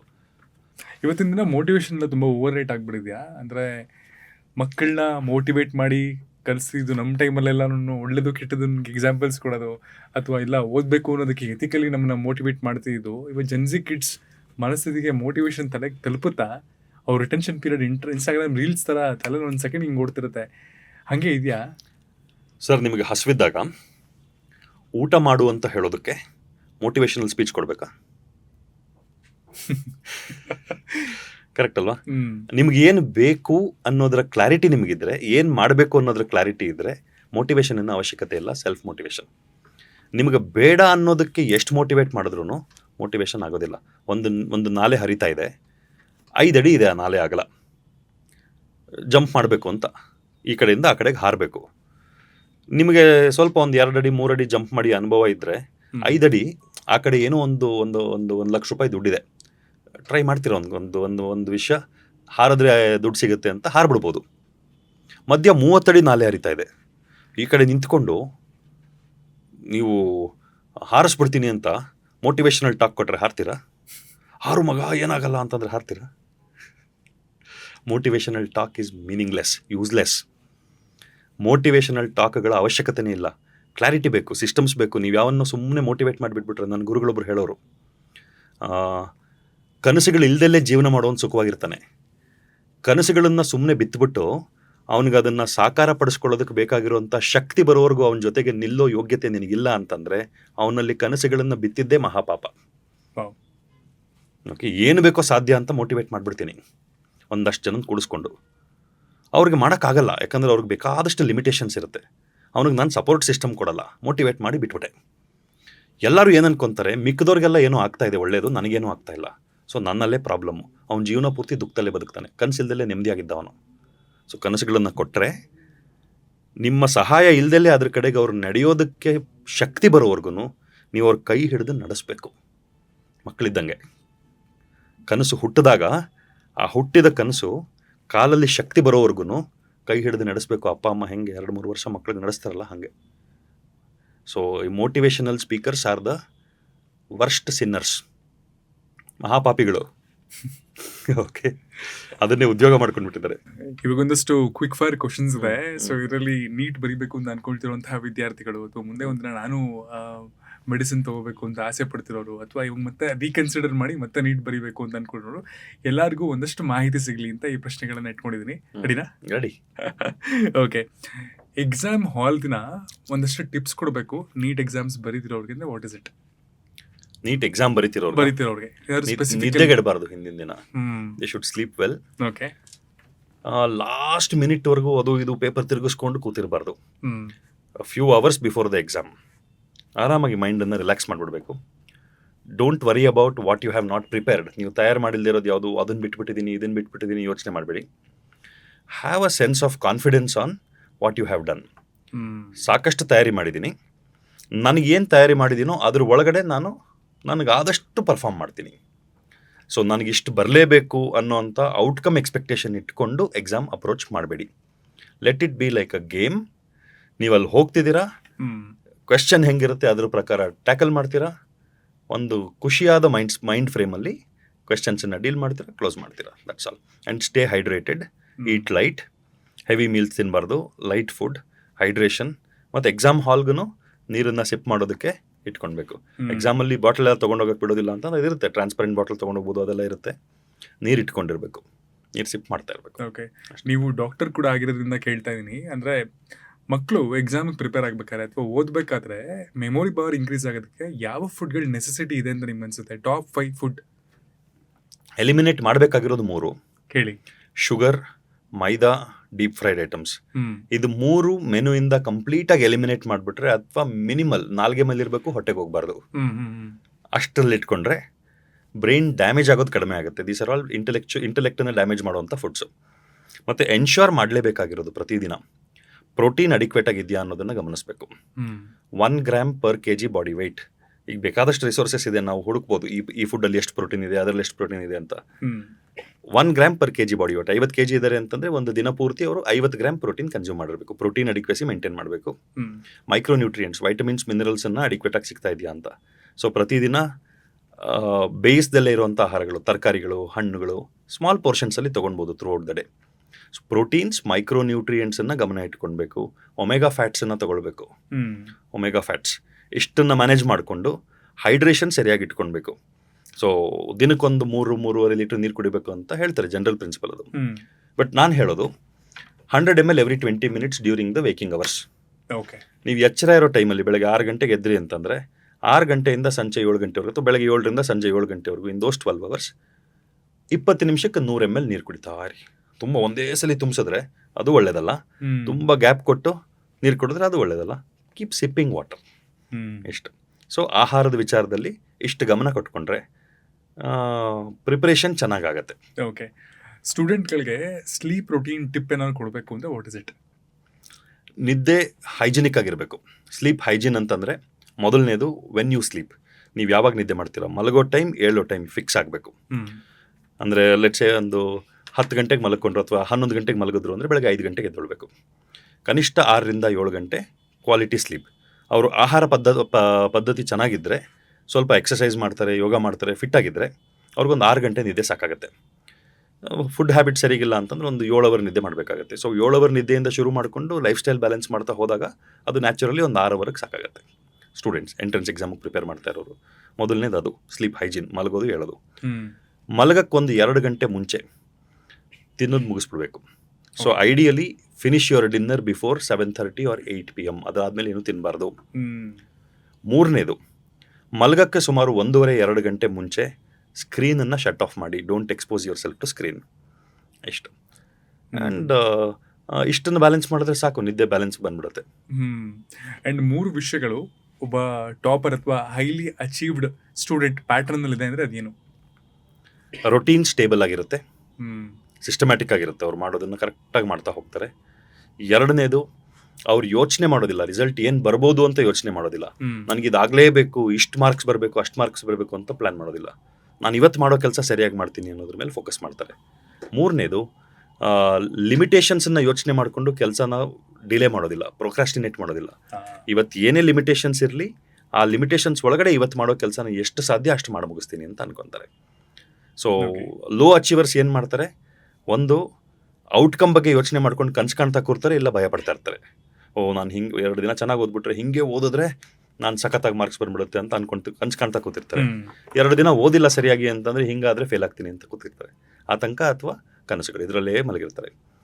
ಇನ್ನು ಲೋ ಅಚೀವರ್ಸ್ ಲಿಮಿಟೇಷನ್ಸ್ ಇದ್ದರೆ ಅದನ್ನು ಯೋಚನೆ ಮಾಡಿಕೊಂಡು ಕೆಲಸ ಮಾಡೋದಿಲ್ಲ, ಇದೆಲ್ಲ ಸರಿಯೋದ್ಮೇಲೆ ಮಾಡ್ತೀನಿ ಅಂತ ಅನ್ಕೊಳ್ತಾರೆ. ನಾಳೆ ಅನ್ನೋದಿರೋದಿಲ್ಲ ಹೈ ಅಚೀವರ್ಸ್ಗೆ. ಇವತ್ತೇನು ಮಾಡ್ತೀನಿ, living in the moment, living in the present. That is the hall mark of a high achiever. ಈ ಕ್ಷಣದಲ್ಲಿ ಜೀವನ ಮಾಡ್ತೀನಿ, ಈ ಕ್ಷಣ ಮಾಡೋದನ್ನು ಸರಿಯಾಗಿ ಮಾಡ್ತೀನಿ. ಇದು ಒಂದು main important thing. Okay. 3 general mistakes NEET students ಮಾಡೋದನ್ನ ನೀವು ಅಬ್ಸರ್ವ್ ಮಾಡಿರೋದು? 3 ಜನರಲ್ ಮಿಸ್ಟೇಕ್ಸ್ ಅಂತಂದರೆ, ಒಂದು ಎರಾಟಿಕ್ ರೊಟೀನ್, ಅವರ ಅಭ್ಯಾಸಗಳು ಸರಿ ಇರೋದಿಲ್ಲ. ಮತ್ತು ಎರಡನೇದು, ಸ್ಟಡಿ ಪ್ಯಾಟರ್ನ್ಗಳು ಸರಿ ಇರೋದಿಲ್ಲ. ಸೊ ಎಕ್ಸ್ಟರ್ನಲ್ ಡಿಪೆಂಡೆನ್ಸಿ, ಬೇರೆಯವರು ನನಗೆ ಮೆಟೀರಿಯಲ್ ಕೊಡಬೇಕು ಅನ್ನುವಂಥದ್ದು ಎಕ್ಸ್ಟರ್ನಲ್ ಡಿಪೆಂಡೆನ್ಸಿ ಇರುತ್ತೆ. That is a problem. ತಮಗೆ ತಾವು ಪ್ರಿಪೇರ್ ಮಾಡೋದನ್ನು ಕಲಿಬೇಕು. ಮೂರನೇದು, if I have to tell, too much of worry, anxiety, ಭಯಪಡೋದು, ಬೇಡದೇ ಇರುವಂಥ ಎಕ್ಸ್ಪೆಕ್ಟೇಷನ್ಗಳನ್ನು ಬರ್ಡನ್ ಆಗಿ ಕ್ರಿಯೇಟ್ ಮಾಡ್ಕೊತಾರೆ. ಈಗ ಅಪ್ಪ ಅಮ್ಮ ಖರ್ಚು ಮಾಡಿದ್ದಾರೆ, ನೋ ಡೌಟ್. ಆದರೆ ಅಪ್ಪ ಅಮ್ಮ ಖರ್ಚು ಮಾಡಿರೋದಕ್ಕೆ ಸಾರ್ಥಕತೆ ಆಗಬೇಕು ಅಂತಂದರೆ ನನ್ನ ರಿಸಲ್ಟ್ ಬರಬೇಕು. ಅನ್ವಾಂಟೆಡ್ ಬರ್ಡನ್ ಆಫ್ ಎಕ್ಸ್ಪೆಕ್ಟೇಷನ್ ಅನವಶ್ಯಕ. ಅದು ನಾನು ಮಾಡೋ ಕೆಲಸ ಸರಿಯಾಗಿ ಮಾಡ್ತೀನಿ ಅನ್ನೋದೊಂದೇ ಕಮಿಟ್ಮೆಂಟ್ ಇರಬೇಕು ಹೊರತು ಎಕ್ಸ್ಪೆಕ್ಟೇಷನ್ ಬರ್ಡನ್ ಇರಬಾರ್ದು. ಸೊ ಇದು ಅವಾಯ್ಡ್ ಮಾಡಬೇಕು ಮಕ್ಕಳು. 3 ವಿಷಯಗಳು ನಿಮ್ಮ ಸಿಸ್ಟಮಲ್ಲಿ ಅಥವಾ ನಿಮ್ಮ ಅಕಾಡೆಮಿಯಲ್ಲಿ ಬೇರೆ ಎಲ್ಲದಕ್ಕಿಂತ ಡಿಫ್ರೆಂಟ್ ಆಗಿರೋದು ಆ್ಯಂಡ್ ಪ್ರೋಗ್ರೆಷನ್ಗೆ ಕಾರಣ ಆಗಿರೋದು. ಸಕ್ಸಸ್ ಬ್ಲೂ ಪ್ರಿಂಟ್, 16 ಅಂಶಗಳ ಸಕ್ಸಸ್ ಬ್ಲೂ ಪ್ರಿಂಟ್ ಏನು ಹೇಳಿದೆ, ಕಂಪ್ಲೀಟಾಗಿ ಇಂಪ್ಲಿಮೆಂಟ್ ಆಗುತ್ತೆ. ರೊಟೀನ್ ಹೆಂಗಿರಬೇಕು, ಸ್ಟಡೀಸ್ ಹೆಂಗಿರಬೇಕು, ಪರ್ಸನಲ್ ಡೆವಲಪ್ಮೆಂಟ್ ಹೇಗಿರಬೇಕು, ಸ್ಟ್ರಾಟಜಿ ಹೆಂಗೆ ಡೆವಲಪ್ ಮಾಡ್ಕೊಳ್ಬೇಕು, ಪರ್ಫಾರ್ಮೆನ್ಸ್. ಸೊ 3 ಅಲ್ಲ 4 ಇದೆ. ರೊಟೀನ್ ಎಕ್ಸಲೆನ್ಸ್, ನಮ್ಮ ದಿನಚರಿಯನ್ನು ಮಾಸ್ಟರ್ ಮಾಡೋದು ಹೇಗೆ, ಅಕಾಡೆಮಿಕ್ ಎಕ್ಸಲೆನ್ಸ್ ನಮ್ಮ ಅಧ್ಯಯನವನ್ನು ಮಾಸ್ಟರ್ ಮಾಡೋದು ಹೇಗೆ, ಕಲಿಯೋದ್ರಿಂದ ಹಿಡಿದು ಪರೀಕ್ಷೆ ತಗೊಳ್ಳೋದ್ರವರೆಗೂ. ಮೂರನೇದು ಪರ್ಸನಲ್ ಎಕ್ಸಲೆನ್ಸ್, ವ್ಯಕ್ತಿಗಳಾಗಿ ನಾವು ಹೆಂಗೆ ಡೆವಲಪ್ ಆಗಬೇಕು, ಸೊ ದಟ್ ವಿ ಹ್ಯಾಂಡಲ್ ಸ್ಟ್ರೆಸ್ಸನ್ನು ಹ್ಯಾಂಡಲ್ ಮಾಡಿಕೊಂಡು ಚಾಲೆಂಜಸನ್ನು ಫೇಸ್ ಮಾಡೋದಕ್ಕೆ ಅನುಕೂಲ ಆಗುತ್ತೆ. ನಾಲ್ಕನೇದು ಪರ್ಫಾರ್ಮೆನ್ಸ್ ಎಕ್ಸಲೆನ್ಸ್, ನಮ್ಮ ಎಕ್ಸಾಮ್ ಪರ್ಫಾರ್ಮೆನ್ಸ್ ಚೆನ್ನಾಗಾಗಬೇಕು ಅಂತಂದರೆ ಪ್ರಿಪ್ರೇಷನ್ ಹೇಗಿರಬೇಕು, ಎಕ್ಸಾಮ್ ಟ್ಯಾಕ್ಲಿಂಗ್ ಸ್ಟ್ರಾಟಜಿ ಹೇಗಿರಬೇಕು. ಸೊ 4 ದಿಕ್ಕುಗಳಲ್ಲಿ ಒಟ್ಟು 16 ಅಂಶಗಳನ್ನು ಪ್ರತಿನಿತ್ಯ ಅಭ್ಯಾಸ ಮಾಡಿಸ್ತೀವಿ. ಆ ಅಭ್ಯಾಸ ಮಾಡುವಾಗ ಎಕ್ಸಾಮ್ ರಿಸಲ್ಟ್ ಒಂದು ನ್ಯಾಚುರಲ್ ಬೈ ಪ್ರಾಡಕ್ಟ್ ಥರ ಡೆವಲಪ್ ಆಗಿಬಿಡುತ್ತೆ. ಮಿಕ್ಕಿದ್ದು ಅವರು ಅದನ್ನೇ ಅಭ್ಯಾಸ ಮಾಡ್ತಾ ಹೋದರೆ ಜೀವನದ ಎಲ್ಲ ಆಯಾಮಗಳಲ್ಲೂ ಅವರು ಯಶಸ್ವಿ ಆಗ್ತಾರೆ. ಒಂದು ಒಳ್ಳೆ ಸಜೆಷನ್, ನೀಟ್ ಎಕ್ಸಾಮ್ಸ್ನ ಕ್ಲಿಯರ್ ಮಾಡೋಕ್ಕಾಗದೇ ಇರೋವಂತಹ ವಿದ್ಯಾರ್ಥಿಗೆ ಮತ್ತು ರೀಕನ್ಸಿಡರ್ ಮಾಡಿ ಬರೀಬೇಕು ಅಂತ ಅಂದ್ಕೊಳ್ತಿರುವಂತಹ ವಿದ್ಯಾರ್ಥಿಗೆ ಅಥವಾ ಅವ್ರ ತಂದೆ ತಾಯಿ ಕೊಡೋದಾದರೆ? ಮೊದಲನೇದು, ಬೇಕಾ ನಿಮಗದು ಇನ್ನೊಂದು ಅಟೆಂಪ್ಟ್ ಅನ್ನೋದನ್ನು ಯೋಚನೆ ಮಾಡಿ. ಬೇಕೇ ಬೇಕು ಅನ್ನೋದಿದ್ರೆ ಆಗೋವರೆಗೂ ಪ್ರಯತ್ನ ಮಾಡ್ತೀನಿ ಅಂತ ಕಮಿಟ್ ಆಗಿ. ಆ್ಯಂಡ್ ಎಕ್ಸ್ಪೆಕ್ಟೇಷನ್ ಬರ್ಡನ್ ಇಲ್ದೆಲ್ಲೇ ಒಂದು ಕ್ಲಿಯರ್ ಮೈಂಡಲ್ಲಿ ಪ್ರಿಪೇರ್ ಮಾಡಿ, ಸರಿಯಾದ ಪದ್ಧತಿನಲ್ಲಿ ಪ್ರಿಪೇರ್ ಮಾಡಿ. Don't get into the trap of wrong practices. ತಪ್ಪು ಪ್ರಾಕ್ಟೀಸ್ಗಳ ಟ್ರ್ಯಾಪಲ್ಲಿ ಬಿದ್ದು ಪ್ರಿಪ್ರೇಷನನ್ನು ಡಿಸ್ಟಾರ್ಟ್ ಮಾಡ್ಕೊಂಡ್ಬಿಡಿ. ಕ್ಲೀನಾಗಿ ಪ್ರಿಪೇರ್ ಮಾಡಿ, ಸಿಸ್ಟಮ್ಯಾಟಿಕ್ಕಾಗಿ ಪ್ರಿಪೇರ್ ಮಾಡಿ, ಕ್ಲಿಯರ್ ಮೈಂಡಲ್ಲಿ ಪ್ರಿಪೇರ್ ಮಾಡಿ. ಯಾವುದೇ ಎಕ್ಸ್ಪೆಕ್ಟೇಷನನ್ನು ಬರ್ಡನ್ ಥರ ತಲೆ ಮೇಲೆ ಹಾಕ್ಕೊಂಡ್ಬೇಡಿ. ನಿಮ್ಮ ಅಪ್ಪ ಅಮ್ಮನ ಸಮಸ್ಯೆಗಳಿಗೆ ಪರಿಹಾರ ನೀವಲ್ಲ, ಅದಕ್ಕೆ ಕಾರಣನೂ ನೀವಲ್ಲ. ನಿಮ್ಮ ಜೀವನ ಸುಧಾರಣೆ ಆದರೆ, ನೀವು ಯಶಸ್ವಿ ಆದರೆ, ನಿಮ್ಮ ಮನೆ ಅಪ್ಪ ಅಮ್ಮ ಎಲ್ಲದರ ಸಮಸ್ಯೆಗಳಿಗೆ ಪರಿಹಾರಕ್ಕೊಂದು ದಾರಿ ಸಿಗುತ್ತೆ. ಆದರೆ ಅದು ನಿಮ್ಮ ಕರ್ತವ್ಯ ಅಂತಲ್ಲ, ಅದನ್ನು ಮಾಡಲೇಬೇಕು, ಮಾಡಿಲ್ಲ ಅಂದರೆ ಮೋಸ ಮಾಡ್ತಿದ್ದೀವಿ ಅಂತಲ್ಲ. ಪ್ರಯತ್ನ ನಿಮ್ಮದು, ಫಲಾಫಲಗಳ ಚಿಂತೆ ಬಿಟ್ಟುಬಿಡಿ. ಪ್ರಯತ್ನ ಸಂಪೂರ್ಣವಾಗಿರಲಿ, ಫಲಾಫಲಗಳ ಬಗ್ಗೆ ಸಂಪೂರ್ಣ ನಿರ್ಲಿಪ್ತತೆ ಇರಲಿ ಅಷ್ಟೇ. ಕಳೆದೋಗಿರುವಂತಹ ಇಲ್ಲ ಕನ್ಫ್ಯೂಸ್ಡ್ ಆಗಿರೋ ಅಥವಾ ಹೆದರ್ಕೊಂಡಿರುವಂತಹ ಸ್ಟೂಡೆಂಟ್ಸು ಬಟ್ ಮೆಡಿಸಿನ್ನ ತೊಗೋಬೇಕು, ಡಾಕ್ಟರ್ ಆಗಬೇಕು ಅಂತ ಕನಸು ಕಾಣ್ತಿರೋನ್ಗೆ ಇವತ್ತೇ ಏನಾದ್ರು ಒಂದು ಬದಲಾವಣೆ ತೊಗೋಬೇಕು, ಒಂದು decision that he should take today ಅಥವಾ ಶಿ ಶುಡ್ ಟೇಕ್ ಟುಡೇ ಅಂದರೆ ಏನದು? ಪ್ರಯತ್ನ ಮತ್ತು zero expectation for your effort. ಭಯ ಯಾವಾಗಲೂ ನಮಗೆ ಇದನ್ನು ಮಾಡೋದ್ರಿಂದ ನನಗಾಗಿಲ್ಲ ಅಂದರೆ ಏನು ಅನ್ನೋ ಭಯ ಇರುತ್ತಲ್ಲ. ನೀವು ಯೋಚನೆ ಮಾಡಿ, ಯಾವುದೇ ದೊಡ್ಡ ಕೆಲಸ ಅದರಲ್ಲಿ ಅನಿಶ್ಚಿತತೆ ಹೆಚ್ಚಿರುತ್ತೆ, ಅಂದರೆ ಅನ್ಸರ್ಟೆನಿಟಿ ಜಾಸ್ತಿ ಇರುತ್ತೆ. ಸರ್ಟೆನಿಟಿ ಜಾಸ್ತಿ ಇರೋವಂಥದ್ದು, ಗ್ಯಾರಂಟಿ ಇರೋ ಅಂಥದ್ದು ಚಿಕ್ಕ ಕೆಲಸಗಳು. ದೊಡ್ಡ ಕೆಲಸದಲ್ಲಿ ಯಾವಾಗಲೂ ಫೇಲ್ಯೂರ್ ಚಾನ್ಸೇ ಜಾಸ್ತಿ. ಸೊ ನಿಮಗೆ ಕನಸು ದೊಡ್ಡದಿದೆ, ನಿಮ್ಮ ಪ್ರಯತ್ನ ಚಿಕ್ಕದಿದೆ ಅಂತಂದ್ರೆ ಆಗೋದಿಲ್ಲ. ಕನಸಿಗೆ ತಕ್ಕಂಥ ಪ್ರಯತ್ನ ಇರಬೇಕು ಅಷ್ಟು. ಸೊ ಯಾವುದೇ ಚಿಂತೆ ಮಾಡದಲ್ಲೇ ಸಂಪೂರ್ಣ ಪ್ರಯತ್ನ ಮಾಡ್ತೀನಿ ಅನ್ನೋಂಥ ಒಂದು ಕಮಿಟ್ಮೆಂಟ್ ತಗೊಳ್ಳಿ. ಭಯ ಪಡಬೇಡಿ. ಫೇಲ್ಯೂರ್ ಆಗೋ ಚಾನ್ಸ್ ಡೆಫಿನೆಟ್ಲಿ ಇದೆ. 95% is the rate of failure. But ಪ್ರಯತ್ನ ಸಂಪೂರ್ಣವಾಗಿ ಹಾಕ್ತೀನಿ. ಆದರೆ ಸಂತೋಷ ಆಗಿಲ್ಲ ಅಂತಂದರೆ ದಾರಿಯಿಂದ ನಾನು ಕಲ್ತಿದ್ದೀನಿ, ಆ ದಾರಿಯಲ್ಲಿ ಕಲ್ತಿದ್ದನ್ನು ಬಳಸ್ಕೊಂಡು ಜೀವನನ ನಾನು ಕಟ್ಕೊಳ್ತೀನಿ ಅನ್ನೋಂಥ ಧೈರ್ಯ ಇರಬೇಕು. ಎಸ್, ಒಂದು ಸ್ಮಾಲ್ ಸೆಂಟೆನ್ಸಲ್ಲಿ ಒಂದು ಒಳ್ಳೆ ಮೆಸೇಜು ಫ್ಯೂಚರ್ ಡಾಕ್ಟರ್ಸ್ಗೆ ನೀವು ಕೊಡೋಕ್ಕೆ ಇಷ್ಟಪಡ್ತೀರ ಅಂದರೆ ಏನು? ಡಾಕ್ಟರ್ ಜೀವನ ಸುಲಭದ ಜೀವನ ಅಲ್ಲ. ಹಣ ಮಾಡಬೇಕಿದ್ರಲ್ಲಿ ತುಂಬ ಅಂತ ಅಂದ್ಕೊಂಡು ತುಂಬ ಜಾಸ್ತಿ ಹಣ ಸಂಪಾದನೆ ಮಾಡ್ತಾ ಇರುವಂಥ ಡಾಕ್ಟರ್ಗಳನ್ನು ನೋಡಿ ಮೋಟಿವೇಟ್ ಆಗಬೇಡಿ. It is a service profession. ಜನಗಳ ಜೀವನ ಸುಧಾರಣೆ ಆದಾಗ, ಜನಗಳ ಆರೋಗ್ಯ ಇಂಪ್ರೂವ್ ಆದಾಗ ನಿಮಗೆ ಖುಷಿ ಸಿಗುತ್ತೆ ಅನ್ನೋದಾದರೆ, ಅದಕ್ಕೆ ಬೇಕಾಗಿರುವಂಥ ಪ್ರಯತ್ನ ಮಾಡ್ತೀವಿ ಅನ್ನೋದಾದರೆ ನೀವು ಚೂಸ್ ಮಾಡಿ. It's a beautiful profession. ಜೀವ ಉಳಿಸುವಂಥ profession is not an easy thing. It's not a joke. ಹೇಳ್ತಾರಲ್ಲ, ಶರೀರೇ ಜರ್ಜರೀಭೂತೆ ವ್ಯಾಧಿಗ್ರಸ್ತೆ ಕಳೆವರೆ ಔಷಧಂ ಜಾಹ್ನವಿ ತೋಯಂ ವೈದ್ಯೋ ನಾರಾಯಣೋ ಹರಿಹಿ ಅಂತ. ವೈದ್ಯನನ್ನು ನಾರಾಯಣನಿಗೆ ಹೋಲಿಸಿ ಮಾತಾಡ್ತಾರೆ, ಭಗವಂತನಿಗೆ ಹೋಲಿಸಿ ಮಾತಾಡ್ತಾರೆ. So it's a beautiful profession. Do it for the right reasons. ಸರಿಯಾದ ಕಾರಣಗಳಿಗೆ ಅದನ್ನು ಪರ್ಸ್ಯೂ ಮಾಡಿ, ಸರಿಯಾದ ತಯಾರಿಯಿಂದ ಪರ್ಸ್ಯೂ ಮಾಡಿ. ಅದರಲ್ಲಿರೋ ಸಮಸ್ಯೆಗಳು, ಕಷ್ಟಗಳು ಎಲ್ಲದನ್ನು ಎದುರಿಸೋದಕ್ಕೆ ನಿಮಗೆ ಬೇಕಾಗಿರುವಂಥ ಸರಿಯಾದ ಮೈಂಡ್ಸೆಟ್ ಇಟ್ಕೊಂಡು ಪರ್ಸ್ಯೂ ಮಾಡಿ. ಒಳ್ಳೆಯದಾಗುತ್ತೆ. ಥ್ಯಾಂಕ್ಸ್ ಡಾಕ್ಟರ್ ವರುಣ್ ಅವರೇ. ಅಂದರೆ ಸುಮಾರು ಇನ್ಸೈಟ್ ಸಿಕ್ತು ಈ ಪಾಡ್ಕಾಸ್ಟ್ ಮೂಲಕ. ನೀಟ್ ಎಕ್ಸಾಮ್ಸನ್ನು ಹೇಗೆ ಕ್ರ್ಯಾಕ್ ಮಾಡಬೇಕು, ಅದರೊಳಗಿನ ವಿಷಯಗಳೇನು, ಅಥವಾ ಎಲ್ಲರೂ ಬೀಳ್ತಿರುವಂತಹ ಟ್ರ್ಯಾಪ್ ಯಾವುದು, ಅಕಾಡೆಮಿಗಳು ಮಕ್ಕಳನ್ನ ಹೇಗೆ ಟ್ರೀಟ್ ಮಾಡ್ತಾರೆ, ತಂದೆ ತಾಯಿ ಹೇಗೆ ಟ್ರೀಟ್ ಮಾಡ್ತಾರೆ, ಅಥವಾ ಸಿಸ್ಟಮ್ ಅನ್ನೋದು ಅವ್ರನ್ನ ಹೇಗೆ ಬದಲಾಯಿಸಿದೆ, ಎಲ್ಲದ್ರ ಬಗ್ಗೆ ಮಾತಾಡಿದ್ರಿ. ಅಫ್ಕೋರ್ಸ್ ನೋಡ್ತಿರುವಂತಹ ತುಂಬ ಸ್ಟೂಡೆಂಟ್ಸ್ಗೆ ಅದು ಹೆಲ್ಪ್ ಆಗಿರುತ್ತೆ ಅಂತ ಅನ್ಕೋತೀನಿ. ಆ್ಯಂಡ್ ನಿಮ್ಮ ಒಂದು ಇನ್ಸ್ಟಿಟ್ಯೂಷನ್ ಮೂಲಕ ಒಂದು ರೆವಲ್ಯೂಷನ್ ತರಬೇಕು ಅಂತ ಅನ್ಕೋತಿರೋದೊಂದು ಪ್ಲ್ಯಾಟ್ಫಾರ್ಮ್ ಆಗಲಿ, ಆ್ಯಂಡ್ ಸುಮಾರು ನಿಮ್ಮ ವಿಷಯಗಳು, ಮೌಲ್ಯಗಳು ಜನಗಳನ್ನ ತಲುಪೋ ಹಾಗಾಗಲಿ. Very all the best you. Thank you very much. ನಿಮಗೂ ಇಷ್ಟು ಹೊತ್ತು ನನ್ನನ್ನು ಈ ಕಾನ್ವರ್ಸೇಷನಲ್ಲಿ ಎಂಗೇಜ್ ಮಾಡಿದ್ದು ಮತ್ತು ಸಾಕಷ್ಟು ವಿಚಾರಗಳನ್ನು ಕೇಳಿದ್ರಿ. Thank you. ಒಳ್ಳೆಯದಾಗಲಿ. ನಿಮ್ಮದು ಇನ್ನೂ ಈ ಪ್ರಯತ್ನ ಇನ್ನೂ ಹೆಚ್ಚು ಹೆಚ್ಚು ಜನಗಳನ್ನು ಬೇರೆ ಬೇರೆ ಆಯಾಮಗಳನ್ನು ಎಕ್ಸ್ಪ್ಲೋರ್ ಮಾಡ್ತಾ ಇದ್ದೀರಿ. ಒಳ್ಳೆಯದಾಗಲಿ. Thank you. Thank you. ನಿಮ್ಮ ಕೆಲಸಗಳು ಇದೇ ಥರ ಸದಾ ಸಾಕ್ತಿರ್ಲಿ. Thank you. Thank you.